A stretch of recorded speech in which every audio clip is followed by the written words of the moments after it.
Bonjour à tous, bienvenue sur The Holistic Way Podcast, le podcast bien-être, mindset et liberté. Aujourd'hui, j'accueille Ingrid Lecoeur. Ingrid, comment vas-tu? Bah écoute, ça va super et toi? Écoute, top, on s'est bien chauffé avant, hein, en off, comme tu le dis, en mode, allez, on va partir un petit peu, ça va être bien. Ouais, je vous l'annonce, ça va être bien. On a des beaux sujets aujourd'hui avec une invitée super, sympa, belle énergie. Donc moi, je suis hyper emballé. Alors, pour les auditeurs et auditrices qui nous écoutent en ce moment, hein, on espère en tout cas, on se fait plaisir. Euh, qui est Ingrid Lecoeur? Eh bien, je suis sophrologue, je suis praticienne en hypnose principalement sur la gestion du poids, les sevrages tabagiques, et en sophrologie principalement sur la gestion du stress et des émotions. Et je suis normande. Voilà. On l'a dit, hein, là, on gagne plus 10 en charisme direct. Quand on vient de Normandie, plus 10 direct. Non, La Normandie est j'adore. là. Représente. Donc, on fait un gros bisou à tous les Normands. C'est top. Qu'est-ce qui t'a amené, en fait, à aller chercher justement un petit peu cette pratique pour justement, alors je le répète, aller travailler le tabac, ces genres de choses, donc contre le tabac, un peu les mauvaises habitudes, j'ai envie de te dire perte de poids, etc. Qu'est-ce qui s'est passé en fait au moment où tu as commencé à travailler là-dedans en te disant, ok, ça, c'est le chemin que j'ai envie de parcourir et d'aider les autres à parcourir afin d'atteindre leur objectif de bien-être. Et ben, en fait, c'est un chemin qui s'est un peu présenté à moi. Moi, j'ai commencé, quand j'étais, salariée, surtout à avoir, une pratique auprès de la méditation. Et puis après, en fait, autour de moi, il y a des personnes qui m'ont dit: «Ah, ça fait quelque temps, tu l'air en forme, t'es calme, qu'est-ce qui se passe?» Donc je leur ai dit, je fais: «Bah, voilà, je fais de la méditation tous les jours, enfin voilà, j'ai lu tel livre ou j'écoute telle application». Et puis, bah, il y a des personnes qui m'ont dit: «Ah bah, moi aussi j'aimerais bien tester, je sais pas par où commencer, est-ce que je peux commencer avec toi?» Donc voilà, ça a commencé comme ça. Et en fait, plusieurs personnes après m'ont dit: «C'est marrant, j'ai fait de l'hypnose et quand je suis avec toi, au bout d'un moment, j'ai l'impression que je pars dans le même état que, dans lequel j'allais quand je faisais des séances d'hypnose». Donc là, je me suis dit: «Bon, bah, quitte à y aller, autant bien le faire». Donc Faut je y me aller suis à fond. formée, Ouais. voilà. Donc je me suis formée, et bah, tu sais, en formation, c'est vraiment des formations, on travaille les uns sur les autres, on vit Ouais. des expériences, on transmet des expériences et c'est bien normal parce que, bon, voilà, pour comprendre un petit peu, comment ça se passe pour soi et de voir aussi, ce qu'on transmet, eh bien avoir, des retours, parce que les clients, vont pas forcément, faire. Et puis surtout, on garde contact avec son groupe. Et en fait, toutes les personnes sur lesquelles j'avais travaillé sur le poids et sur le tabac m'ont fait des super retours. Retour.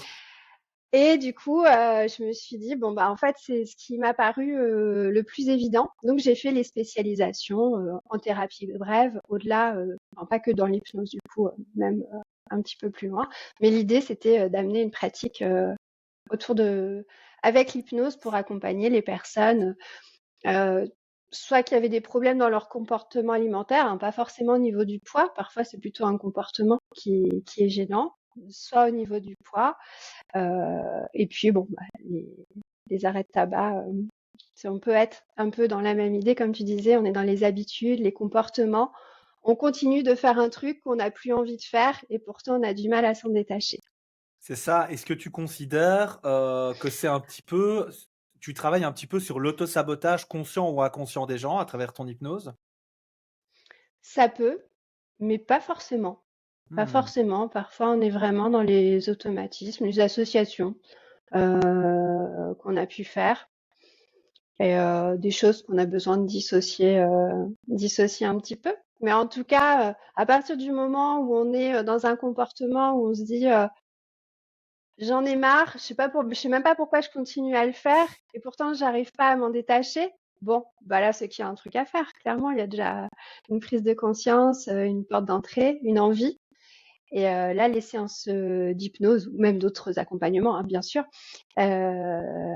sont super efficaces. Qu'à à la base, il y a quand même l'envie ou le ras-le-bol de ce qu'on est en train de faire. Ouais, c'est intéressant parce que du coup, tu aides vraiment en tant qu'accompagnante la personne à atteindre son objectif qui est Ouais. qui est vraiment de se dire: «OK, ceci». Donc il y a quand même une première, ouais, en réalité, tu me dis si je me trompe, mais il y a une véritable prise de conscience de la personne qui vient te voir. Parce que cette prise de conscience amène le fait que, bah, je ne suis pas capable de, entre guillemets, «faire ce que j'ai envie de faire tout seul», de me sortir de ces mauvaises habitudes. Et par contre, toi, tu les accompagnes, encore une fois, de manière consciente. Parce que tu vois, c'est intéressant quand on parle d'hypnose et cetera. En tout cas, moi, je ne suis pas formé en hypnose et je n'ai pas de connaissances énorme sur le sujet. Alors, je pense que je me trompe, mais au final, je suis beaucoup en train de réfléchir en tant que inconscient, tu vois, de manière Mmh. inconsciente. Comment est-ce que, alors, tu me dis hein, si je me trompe, mais est-ce qu'on est d'accord sur le fait que tu vas quand même travailler sur l'inconscient, mais qui va agir en final sur le conscient même? Ouais, ouais, ouais. Bah, de toute façon, quand on arrive à sa séance, c'est qu'on a quand même une conscience des choses. Après, il y a des praticiens en hypnose dans certains courants qui vont dire bon, moi, ça sert à rien qu'on démarre une séance en parlant une demi-heure, tout joue dans l'inconscient. Paf, on attaque la séance et puis on y va. Bon, moi, après, c'est mon positionnement. Hein. Je suis pas de cette pensée-là. Moi, je trouve que ouais, il y a plein de choses qui se font dans l'inconscient, mais quand on a la conscience des choses et même la conscience que il y a des choses qui vont jouer inconsciemment, mais que soit aussi par des changements de petites habitudes ou d'adopter des petites stratégies, on peut changer les choses. Ah bah ça donne aussi confiance en soi. Et quel que soit l'objectif, la confiance en soi, on n'en a jamais assez. Donc c'est bien de travailler sur les deux plans. Ouais, je suis tout à fait d'accord. En fait, c'est encore une fois cette fameuse complémentarité dont on a aussi un peu parlé en off. Ouais. C'est Mmh. renforcer le mur de briques à travers les différentes manières dont on va apporter le bien-être et le changement positif aux gens, quoi. Et j'ai envie d'aller un peu dans du pratique parce que j'ai envie que les personnes qui nous écoutent se disent, OK, ben, on va plutôt parler nutrition parce que je pense qu'il y a plus de soucis de nutrition que de tabac, même si le tabac, clairement, c'est aussi pas mal de gens qui sont impactés par ça, hein. On est bien d'accord. Voilà, moi j'ai des soucis au niveau alimentation. J'ai pris 10 kilos sur 3 mois. Je me dis, OK, j'ai vraiment envie d'intervenir là-dessus. Comment est-ce que ça va se passer du coup? Je viens chez toi, comment ça va se passer? Ah bah déjà l'idée, c'est aussi de voir, à quel endroit se situe, le comportement alimentaire qu'on juge, pas OK. Voilà, est-ce que c'est trop manger? Dans ce côté, même si je sais que j'ai plus faim, je continue de Ouais, manger parce que c'est ouais, trop bon. Est-ce que je grignote? Est-ce que finalement je suis complètement déconnectée, ma faim, ma satiété? Je mange un peu comme je mangeais il y a 10 ans parce que je sais pas comment faire autrement, sauf que le corps en 10 ans il a changé. Peut-être il a besoin de pas tout à fait les d'autres mêmes choses, ouais. aliments. Peut-être il a besoin d'autres quantités. Euh, voilà, donc il y a tout un questionnement quand même, surtout sur la première séance qui est la plus longue, euh, pour comprendre là où déjà consciemment il y a quelque chose enfin, qui est pas ok pour soi. On se dit ok, je fais ça comme ça, mais je souvent on a quand même un truc où on se dit si déjà ça va mieux, ça va quand même revenir dans un schéma plus positif. Impacter le reste, tout à fait. C'est Mm. intéressant parce que tu vois, je suis dans la même école que toi, hein, dans le sens où pour moi, la première séance doit être la plus longue et ça doit être celle, en fait, où avec la personne, on va vraiment cerner les vraies problématiques. Parce que, et je pense que ça doit arriver même peut-être plus qu'à moi, il y a des gens qui arrivent avec des faux problèmes. Ils pensent que c'est vraiment la problématique qui impacte leur vie. Mais en fait, quand tu creuses un peu par les discussions, par la conscientisation, etc., par la mise en avant et en abîme de leur vie et de leurs problématiques, bah, en fait, ils se disent: «Ah ouais, en fait, non, c'est pas ça le vrai problème, quoi. Il y a autre chose». Et toi, est-ce que ça t'arrive régulièrement, ça, justement, à travers cette discussion que tu as au début, en tout cas le temps que tu prends avec la personne, de te dire, est-ce que tu es vraiment sûr que c'est le problème? Parce que tu vois, je dis toujours aux gens, c'est difficile parce qu'il faut toujours un peu leur fournir ce qu'ils veulent, mais entre ce qu'ils veulent et ce dont ils ont besoin, des fois, il y a un monde, quoi. Comment est-ce que tu réagis quand c'est comme ça, toi? Bah, Parfois, effectivement, rien que dans la discussion, il y a des prises de conscience de dire, bon, ok, il y a l'alimentation et en même temps, je suis hyper stressée en ce moment. Il y a d'autres choses qui vont pas dans ma vie. Du coup, je dors mal. Du coup, même l'équilibre de vie, en règle générale, est bouleversé en ce moment. Dans la perte de poids, on fait rarement que de la perte de poids, hein. On fait aussi beaucoup d'autres choses. Ah oui, Et, on est bien et d'accord. parfois, c'est des séances qui sont plus orientées sur le côté émotionnel ou stress, qui vont avoir encore plus d'impact sur la perte de poids. Pas toujours, hein, mais ça arrive. Je suis d'accord avec toi, hein, parce que, bah, pour ceux qui ne le savent pas et qui écoutent, ce podcast, ma spécialisation, c'est vraiment tout ce qui est anxiété et dépression. Et je vais tout le temps dans l'émotionnel. D'ailleurs, c'est comme ça que je me suis formé en réflexe archaïque, en nutrition, système nerveux, bah, forcément système nerveux sympathique, parasympathique. Bref, comprendre un petit peu comme toi en fait, hein. J'ai fait que creuser dans quelque chose où j'étais déjà bon de base, c'est-à-dire l'émotionnel et l'échange avec l'humain. Et c'est vrai que tu as tout à fait raison. Encore une fois, les gens essayent de régler un problème en ne prenant qu'une variable en compte, alors que c'est plein de petites choses. Est-ce que, par exemple, on va rester sur la perte de poids parce que c'est ce qui va parler plus aux auditeurs et surtout, on a quelque chose de bien concret. Je comprends pas, je mange pas et je perds pas de poids. Ouais, mais il faut comprendre que d'un point de vue physiologique, vous êtes peut-être tout le temps en danger, vous vous sentez en danger, du coup, le corps, il stocke. Alors, il y a des gens qui comprennent pas. Tu vas leur faire manger plus de protéines, par exemple, animales ou végétales, hein, on respecte tout le monde. Et il va y avoir un peu ce côté, mais je comprends pas, t'es un marabout, je mange plus et je maigris. Non, c'est juste qu'en fait, avec tout ce qu'on recherche, toi comme moi en tant qu'accompagnant, parce que je pense qu'on est on est notre premier labo en fait. Je pense aussi que ça, on n'en a pas parlé. Et j'ai envie qu'on en parle aussi, mais euh, est-ce que tu es toi-même passé par certaines phases plutôt compliquées ou pas du tout? Mais est-ce que tu as été, bah, comme je viens de le dire, ton premier labo, ta première à expériencer, entre guillemets, expérimenter tout ce que tu étais en train de vivre là, avant d'aller voir les autres? Ah ouais? Ah, moi, je dis souvent, il y a eu des moments, enfin, j'ai fait une séance où j'ai fait un arrêt de chocolat comme on fait un arrêt de tabac. C'est un sparadrap qu'on arrache. Je vais prendre une séance avec toi. J'ai des problèmes avec la glace, moi, tu vois. Mais c'est excellent ce que tu dis là. Oui, Bon, oui. on a un aliment où on se dit, bon, voilà. Après, bon, ce qu'on peut faire avec l'alimentation et qu'on ne peut pas faire avec le tabac, on peut difficilement, en tout cas, c'est de dire, j'en prends qu'un, alors qu'avec l'alimentation, c'est tricoté un petit peu différemment. Ouais. Et on peut se dire, OK, qu'est-ce que je veux? C'est ne plus en manger ou récupérer une capacité à ne savoir en manger qu'un ou qu'un petit peu ou occasionnellement. Voilà. Hmm. Et moi, j'ai fait ça avec le chocolat. Moi, j'avais une bonne capacité hein, à manger une tablette et demie sans aucun problème. Euh, et aujourd'hui, ça me paraît impossible de manger une tablette. Par contre, j'aime bien de temps en temps manger un carré de chocolat. Et puis, il y a des périodes où c'est tous les jours un carré de chocolat et on s'en fout, c'est un carré de chocolat. Voilà, c'est pas ça qui change les choses. Par contre, je choisis un chocolat, c'est pas le Milka des enfants, tu vois.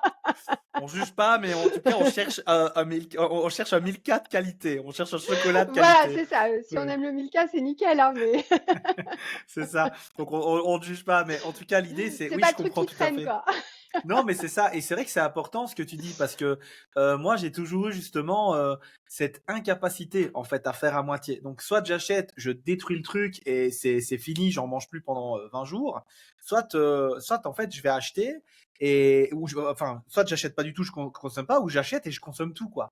Et en fait c'est vrai que c'est super intéressant la petite variable que tu es en train de dire, parce que, bah, encore une fois, c'est une phrase qui me tient énormément à cœur, c'est le poison est dans la quantité.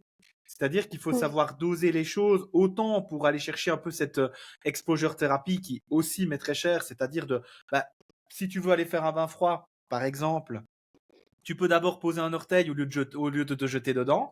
Ça reste quelque chose de tout à fait cohérent parce que tu t'exposes un peu. Mais ici, j'aime beaucoup ce que tu es en train de dire parce que enfin, comment est-ce que ça se passe en fait ça, de se dire ok ben qu'est-ce qui est le plus rentable pour moi? Est-ce qu'il y a encore une fois cette prise de conscience? Enfin, tu vas chercher l'objectif de la personne. Comment est-ce que tu définis si c'est plus rentable pour toi, par exemple, d'arrêter totalement le chocolat ou de manger un petit carré de temps en temps? Bah, il y a déjà comment soit on se connaît ou ce qui nous semble le plus facile. Moi, j'ai toujours la bonne voie, c'est ce qui est facile et agréable. C'est ça te marrant, semble ouais, c'est facile et agréable de plutôt en manger qu'un petit peu pour pas être dans la frustration, ça sera bien. Si par contre c'est pas facile pour toi et que c'est pas agréable de te dire de voir qu'une toute petite quantité, bon, vaut mieux commencer par ce qui est facile. Ça veut pas dire qu'on changera pas, mais autant commencer par ce qui est facile. Après, dans les séances d'hypnose, on teste des choses mentalement. Enfin, en tout cas, moi, c'est quelque chose que j'aime bien proposer. On accueille sa part créative et elle nous présente des choses, on teste mentalement et on garde la meilleure solution. Et ça, parfois, entre ce qui se passe sur ce temps d'hypnose et ce qui s'est passé juste avant sur le temps conversationnel, eh ben, c'est un petit peu différent parce qu'on l'a testé. Et en fait, tu sais, dans le temps d'hypnose, il y a un moment où on baisse nos filtres. Tu vois, il n'y a plus mmh. cette question de d'éducation, de qu'est-ce qu'on va penser de moi, etc. Non, c'est juste soi avec soi. Et là, du coup, il y a moins de jugement. Et puis là, c'est une belle rencontre avec soi-même où on peut se dire, ouais, ben en fait, moi, pour ça, ça veut pas dire que c'est en général, mais en tout cas, pour ça sera plus facile pour moi de faire comme ça. Ah, c'est super intéressant ce que tu dis parce que tu vois, typiquement, j'ai mon épouse qui me dit toujours, bah, prends un petit bout, tu vois. Alors c'est l'alcool par exemple. Moi je bois pas du tout d'alcool ou quasiment pas. Pourquoi? Parce qu'en fait, ça ne m'apportait rien de positif. Et pourtant, enfin, je veux dire, allez, sur un mois, je dois boire, je sais pas moi, deux, trois fois peut-être, deux, trois soirées, quoi. Vraiment, tu sais, t'es en famille, l'alcool social un peu. Et Mm. toujours, je bois un verre ou deux parce que je conduis, donc je suis très carré là-dessus. Bref. Et elle me dit, mais il n'y a pas de souci en fait de boire un petit verre. Mais je dis, ouais, mais en fait, moi, j'y arrive pas. C'est-à-dire que je préfère vraiment ne pas boire du tout. Et en fait, j'ai Mm. fait l'expérience de pas boire pendant, j'ai tenu 4 mois. Puis après, j'ai eu mon enterrement de vie de garçon. Donc là, Bon, clairement, ça a chamboulé un peu les choses. bah, là, je veux dire, t'as tous tes amis, tes meilleurs amis qui te regardent qui disent, bon, fais pas le con, on boit une bière. Bon, allez, ok, d'accord. Et donc, je suis reparti un peu là-dessus, mais toujours avec ce 1 à 3 fois par mois, quoi. Tu vois, c'est vraiment très peu. Et ben, en fait, c'est devenu plus rentable pour moi par le test que j'ai fait avec ces quatre fameux mois, qui partaient d'un pari avec un ami pour rire. Et au final, en fait, j'ai dit à mon époux, j'ai dit, mais en fait, ça me frustre un peu, mais c'est pas rentable pour moi de boire de l'alcool, en fait. Mm. Tu vois? Mais là, j'ai conscientisé, c'était vraiment très clair. Et donc, tu vois, maintenant, alors bon, après, tu triches un peu, tu vois. Par exemple, avant, je disais non, je bois pas d'alcool. Maintenant, je dis pas aujourd'hui. Et en fait, rien que le fait de dire pas aujourd'hui, les gens se disent ah, ils comprennent que peut-être que le jour avant j'ai bu et que du coup, et ça se respecte plus. C'est très bête, hein. Mais moi, tu sais, psychologiquement et tout, des fois, t'as pas envie de commencer à te prendre la tête avec tout le monde parce que, enfin, tu connais quoi, tu vois. Ouais, ouais, il y a quelque chose de très social hein, dans les Mais suivants 100%, même le chocolat, avec. etc. Tu vois? Combien de fois, et je sais pas si ça t'arrive, je vais aider des gens en nutrition. Donc moi, la nutrition, c'est beaucoup via le système nerveux. Donc je vais vraiment Ouais. essayer d'aider les gens, pas par rapport aux calories in, out. C'est vraiment, ok, ton système nerveux, chaque macronutriment va amener une certaine réponse à ton système, qui est, je fais très long story short, mais en gros, acuité mentale, repos ou action. En gros, d'accord? Et par rapport à ce que tu vas vouloir faire, bah, je vais te faire manger pour un certain type d'aliment, t'amener l'acuité mentale, et puis bim, je fais 4 heures de bureau. Bah, c'est top. Par contre, si tu vas chercher, pour ne pas le citer, le sucre qui va plutôt t'amener dans l'action et que là, tu es censé rester 4 heures très fort concentré, ça va être compliqué. Donc, Mm. je vais aller chercher ça. Et en fait, avec ces nutritions-là, et ça, c'est un truc de dingue, hein, mais ça m'arrive souvent. Je dis aux parents, voilà, enfin, je dis aux parents parce que c'est les adultes, hein, tu vois où je veux en venir, tu vas voir où je veux en venir, mais l'idée, c'est de se dire, ok, bah, arrêtez un peu pendant une semaine, chocolat, tout ça, tout ça, tout ça. Et puis, ouais, mais les enfants, on va pas les punir. Mais je dis, mais attends, je dis, d'où c'est une punition, en fait? Tu vois? Et alors, ah ouais, mais non, non, c'est pas une punition. En fait, c'est juste, c'est culturellement, c'est socialement où je conçois ce que tu es en train de dire. Mais là, on vient de se mettre d'accord sur le fait que c'était quelque chose qui était délétère, qui était mauvais pour toi dans ta vie, dans ton système. Donc, en quoi quelque chose qui est mauvais pour toi, et tu le sais parce que tu as plus d'expérience que ton enfant, serait positif de garder dans la vie de l'être que tu aimes le plus au monde, quoi. Et là, tu vois, souvent, il y a le wow, genre réalisation. Mais, enfin, je sais pas si ça t'arrive à toi, mais c'est assez marrant, ça, ce genre d'épiphanie, tu vois. Ouais, et puis finalement, quel que soit le domaine, dès lors qu'on prend un coach, enfin un accompagnement, c'est que de toute façon, on a plus ce recul-là.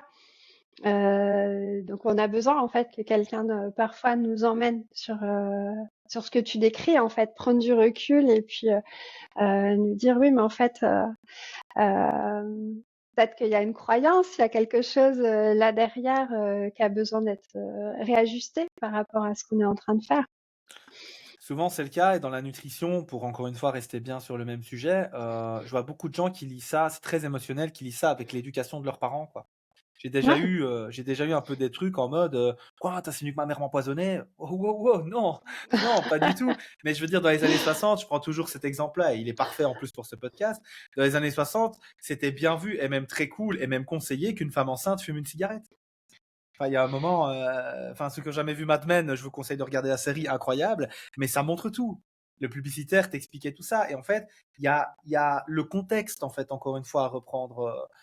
Ici, on est en février 2024. Dans 5, 10 ans, on n'aura peut-être pas les mêmes croyances, on n'aura peut-être pas les mêmes choses, les mêmes compréhensions des systèmes, mais c'est parce qu'on aura aussi évolué avec notre temps. Ça, faut pas l'oublier, quoi.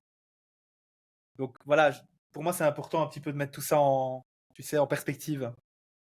Et ouais, c'est vrai que aujourd'hui, on a des données clairement en termes de nutrition qu'on n'avait pas même il y a 10-15 ans. On n'avait pas forcément ces données-là. Donc, on doit essayer d'adapter comme on peut notre comportement par rapport à ça. Ouais, c'est vrai que c'est très vrai. Et puis encore une fois, pas d'ego, quoi. Ne mettons pas l'ego au mauvais endroit. Ce que vous avez appris à l'école n'est pas mauvais, mais je pense, sans trop me tromper, qu'on peut dire que ce n'est pas complet. Et ce n'est pas complet parce que, encore une fois, l'école et toute formation, de toute façon, n'est qu'une photographie de son temps. Et si ce n'est pas mis à jour, bah, c'est compliqué en fait d'être le plus complet possible parce qu'encore une fois, on est limité par nos outils, ne serait-ce que technologiques et scientifiques, quoi.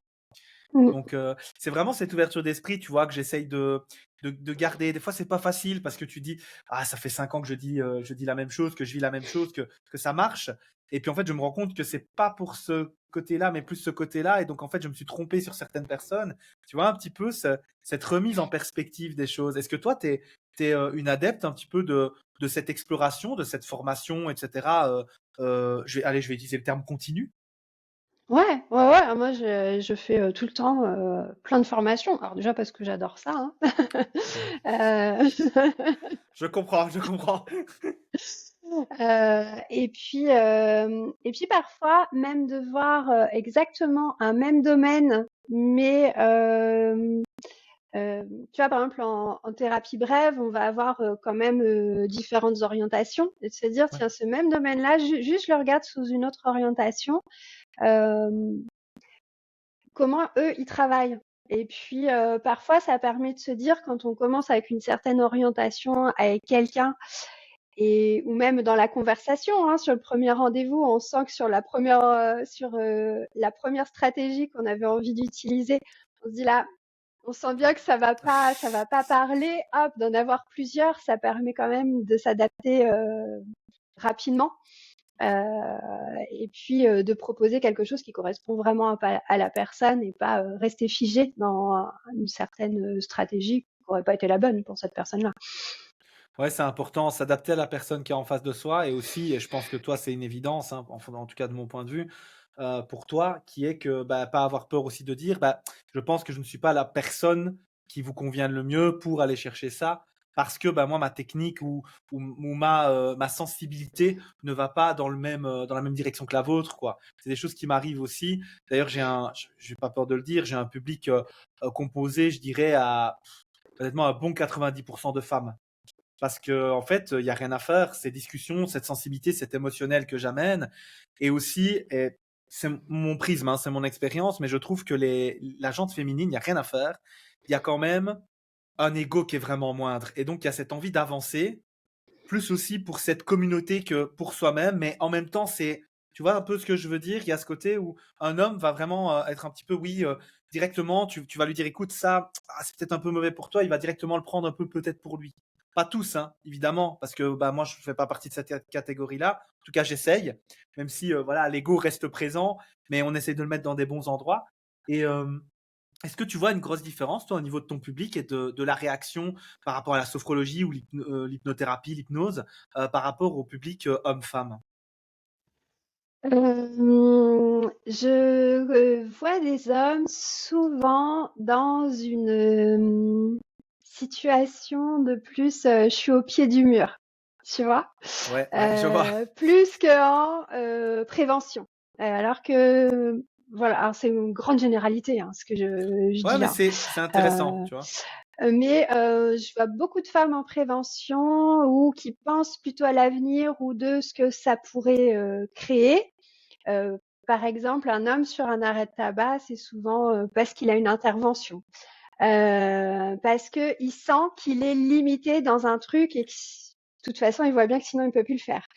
Dans la gestion du stress, ça va être beaucoup des hommes du coup qui vont être plus en situation parce qu'ils ont vécu une attaque de panique ou une crise d'anxiété. Et du coup, là, on peut pas dire on fait comme si on la voit pas. Non, parce que Ah quand on bah est sur non. la route et qu'on a une attaque de panique et puis qu'il faut se garer, ça commence à poser de sérieux problèmes. Et comme généralement les hommes sont un petit peu moins habitués à prendre des médicaments, enfin c'est un petit peu moins dans le voilà l'évolution, alors qu'une femme, bon bah déjà souvent il y a la pilule, etc. Enfin on est un petit peu plus habitué de par notre physiologie et nos habitudes quand même. Ouais, l'éducation, Euh, effectivement, ouais, ouais. ouais. Et donc, du coup, les hommes, ils se disent, OK, je vais commencer par toute autre chose que de prendre des médicaments et après, on verra si c'est vraiment indispensable. Donc, en sophrologie, sur le stress, c'est souvent dans cette configuration-là. Et par contre, ça fait des accompagnements où, si tu voulais qu'on parle des hommes, moi, en tout cas, les hommes que je rencontre, ils y vont, hein. S'il faut faire tous les jours tel exercice et qu'ils savent que derrière, ça va les débarrasser de leurs problèmes, ils y vont et en général, ils gagnent même en nombre de séances parce que on fait pas les choses à moitié et du coup, c'est hyper efficace. Donc, c'est des accompagnements que j'adore faire aussi, évidemment. Ah oui, oui, mais de toute façon, et je pense qu'encore une fois, c'est notre travail aussi de pouvoir permettre à ces gens-là de briller un maximum parce que, encore une fois, j'ai 90%, 80-90% de femmes. Il n'y a rien à faire, mon public a toujours été plus féminin parce que je vais quand même chercher beaucoup plus de psycho-émotionnel au final. Tu vois, alors quand tu me vois arriver, tatouage, grosse barbe, bon, tu te dis pas, le mec, c'est un gentil. Ben si, c'est un gentil, tu vois. Donc, mais bon, on se protège comme on peut hein, avec la société, mais voilà. Moi, je suis très aligné avec cette image, mais c'est vrai que souvent, il y a ce paradoxe donc, qui est très drôle. Mais tu as raison que les gens, c'est leur donner aussi la possibilité d'être à 100% acteur principal en fait de leur propre vie. Quoi. C'est aussi quelque chose que je dis souvent, ou pour moi, leur permettre de reprendre le volant de leur propre vie, c'est quand même c'est tellement bien. Quoi.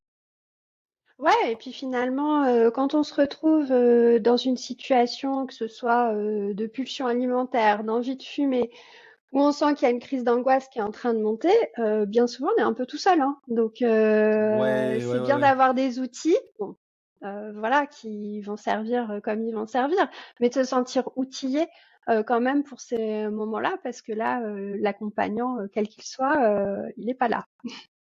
Non, c'est clair. C'est clair que c'est aussi, enfin, c'est aussi quelque chose qui me tient énormément à cœur, c'est cette autonomie de pensée, en fait. Mm. Cette autonomie de faire. Où en réalité, c'est, encore une fois, je prends des adages très connus, mais c'est l'idée, c'est de faire comprendre aux gens ce qu'on fait. Et c'est, OK, je te donne un poisson ou je t'apprends à pêcher, en fait. Et C'est ça. je le Mm. comprends, il y a des gens, c'est pas rentable pour eux d'apprendre à pêcher. Je l'entends.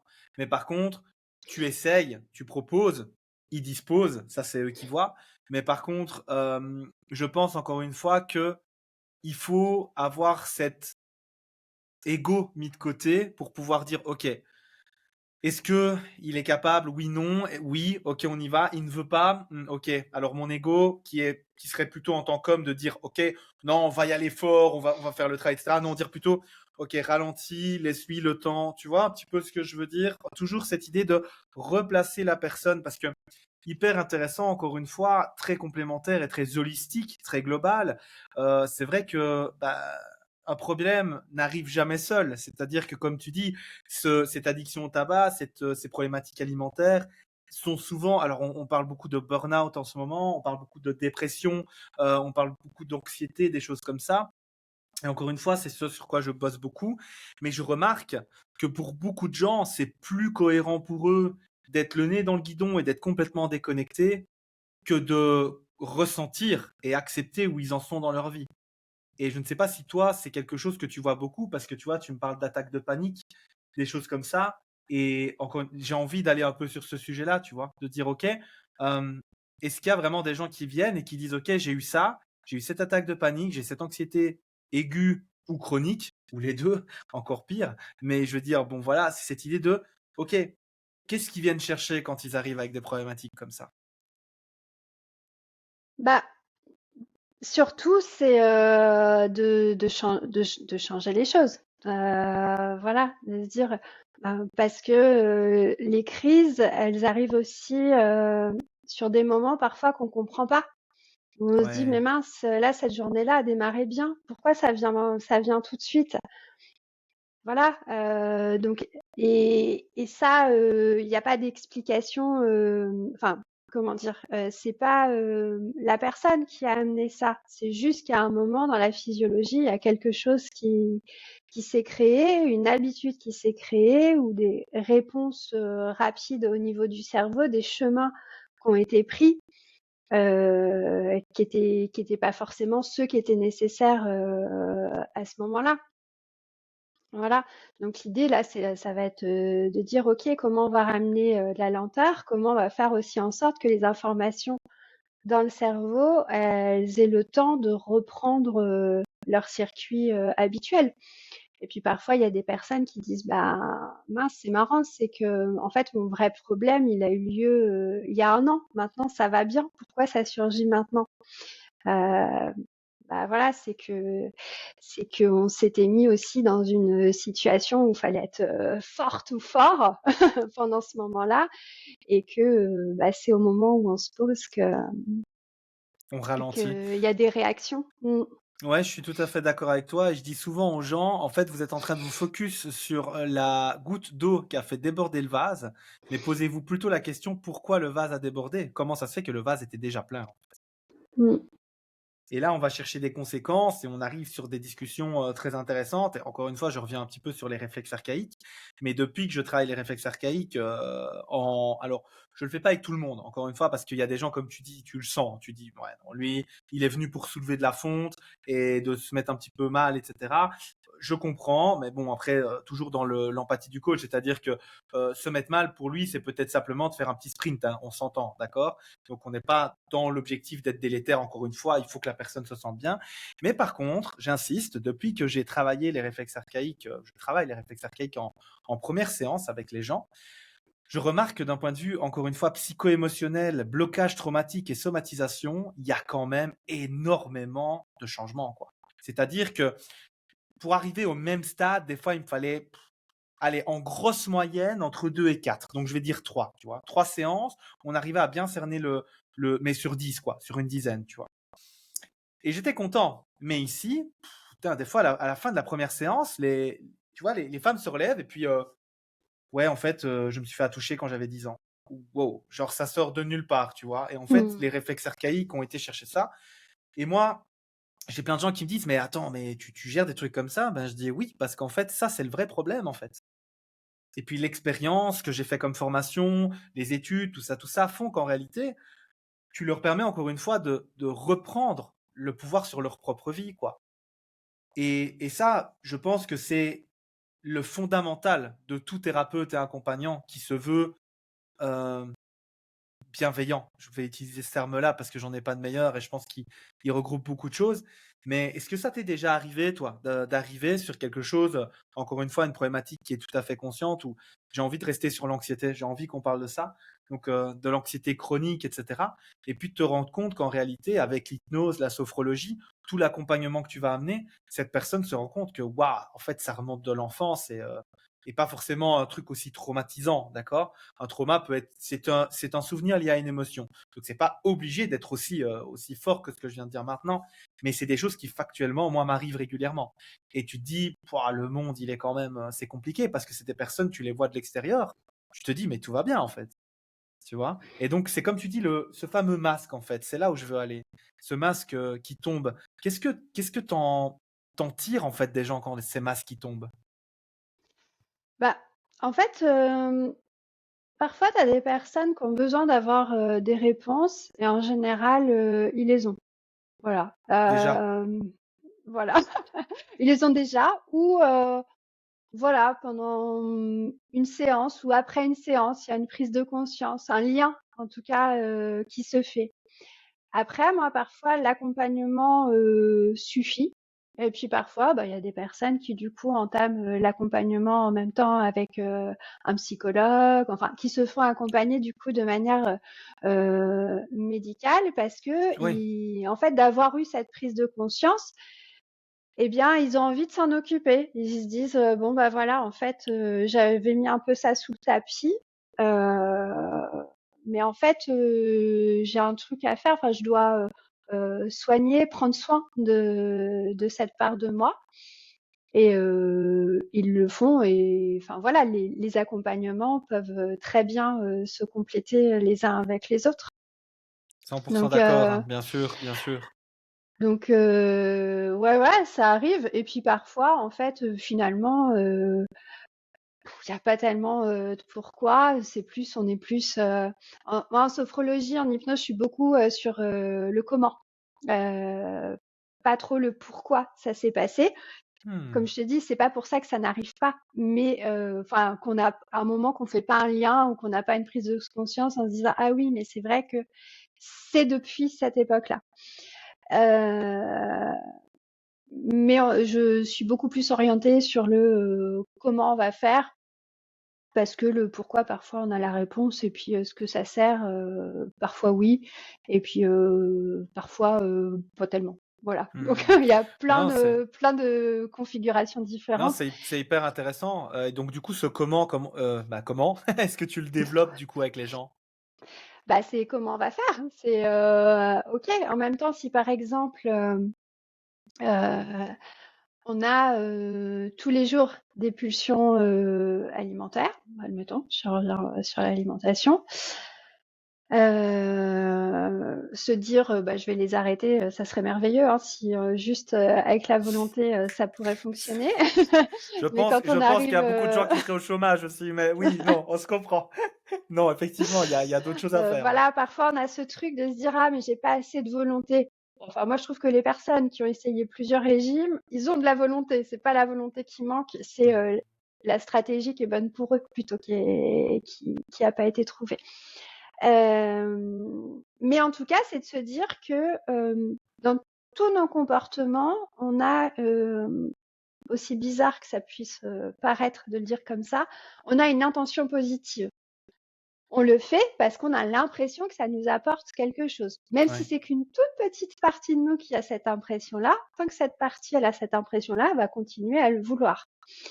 Et parfois, ce qu'on fait, c'est on dit juste, j'arrête. Seulement, le cerveau, il aime pas le vide. Donc, on arrête. Qu'est-ce qu'il fait bah, cette partie-là va nous dire ah, mais moi, je voulais un gâteau. Je voulais un gâteau. Je voulais un gâteau.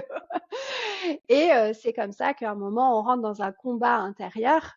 Et moi, l'idée avec l'hypnose, c'est de dire ok, là, tout le monde baisse les armes. Cette partie-là, elle a besoin qu'on s'en occupe. Et puis, on va lui trouver une autre solution qui est l'alimentation. Peut-être qu'elle a besoin d'être réconfortée. Peut-être qu'elle a besoin de s'apaiser. Peut-être qu'elle s'ennuie. Voilà, enfin, voilà, on a autant de réponses que de personnes. Hein. Et puis, bah, on lui trouve une solution pour dire que ce soit plus l'alimentation qui répond à ça. Et ça, parfois, cette solution, on a besoin de la mettre en place consciemment. Et puis, parfois, c'est plutôt quelque chose un petit peu plus en sous-marin. Et c'est pas, on le met en place de manière un petit peu inconsciente, quoi. Et ça marche bien. Bah, ouais, j'allais dire encore une fois ce mélange de conscient-inconscient, mais c'est hyper intéressant et est-ce que tu travailles un petit peu sur les identités, toi, quand tu vas aller chercher ça? Donc est-ce que qu'est-ce que j'entends par là? C'est OK, de la personne A que j'étais avant de venir voir, du coup Ingrid, est-ce que tu essayes de transformer cette personne en une personne B en définissant clairement qui elle veut être? Un peu «Je ne suis pas un ancien fumeur, je suis un non-fumeur». Tu vois ce côté-là? Ouais, moi, j'aime bien travailler sur la notion de liberté. aussi. Se retrouver soi et d'être libre de choisir ce qu'on veut vraiment, mais pas de se sentir prisonnier dans un comportement qui est là. Ouais. Donc moi, je travaille beaucoup souvent, enfin en tout cas quand je sens que c'est très présent chez la personne, et ça l'est souvent, sur la notion de comment je vais être libre de pas manger si j'ai pas faim, ou juste de manger, on parlait de chocolat tout à l'heure, juste de manger un petit carré de chocolat parce que j'ai envie de manger un carré de chocolat, mais que je vais pas forcément.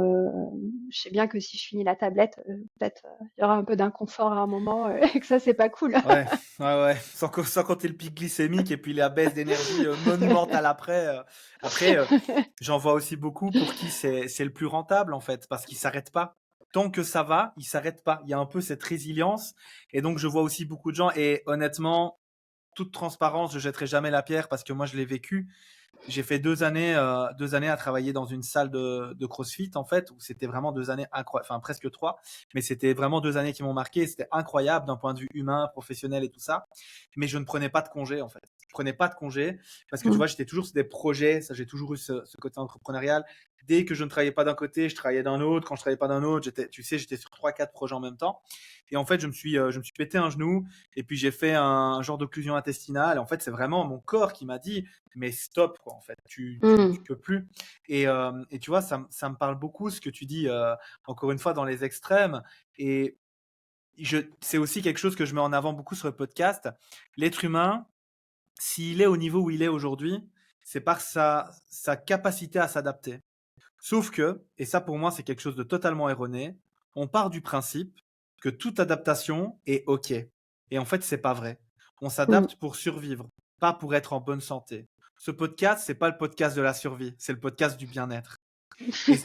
Et tu vois, c'est pour ça. Après, on est d'accord sur le fait qu'il faut être en vie pour être bien, tu vois. Mais l'idée, il est là, elle est là, qui est que je pense qu'on arrive quand même à un moment de la société, à un moment du monde, à un moment de l'histoire humaine où les gens ont besoin de sens, encore plus qu'avant.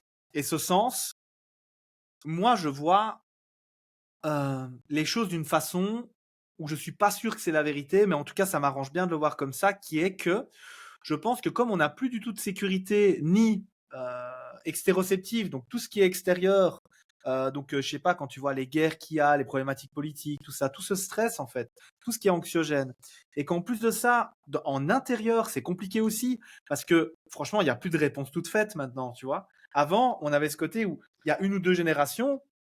Enfin, moi, je suis fils d'une famille d'émigrés italiens en Belgique. Donc, je veux dire, mon grand-père, c'est la base. Il est venu, il parlait pas français, il est venu, il a travaillé dans les mines, quoi, tu vois. Tu te dis, mais c'était il y a. Enfin, mon papa, on en parlait l'autre fois. Il a connu, il a 62, il a 64, pardon. Il est jeune et il me dit, moi, j'ai connu le monde avec interdit aux chiens et aux Italiens.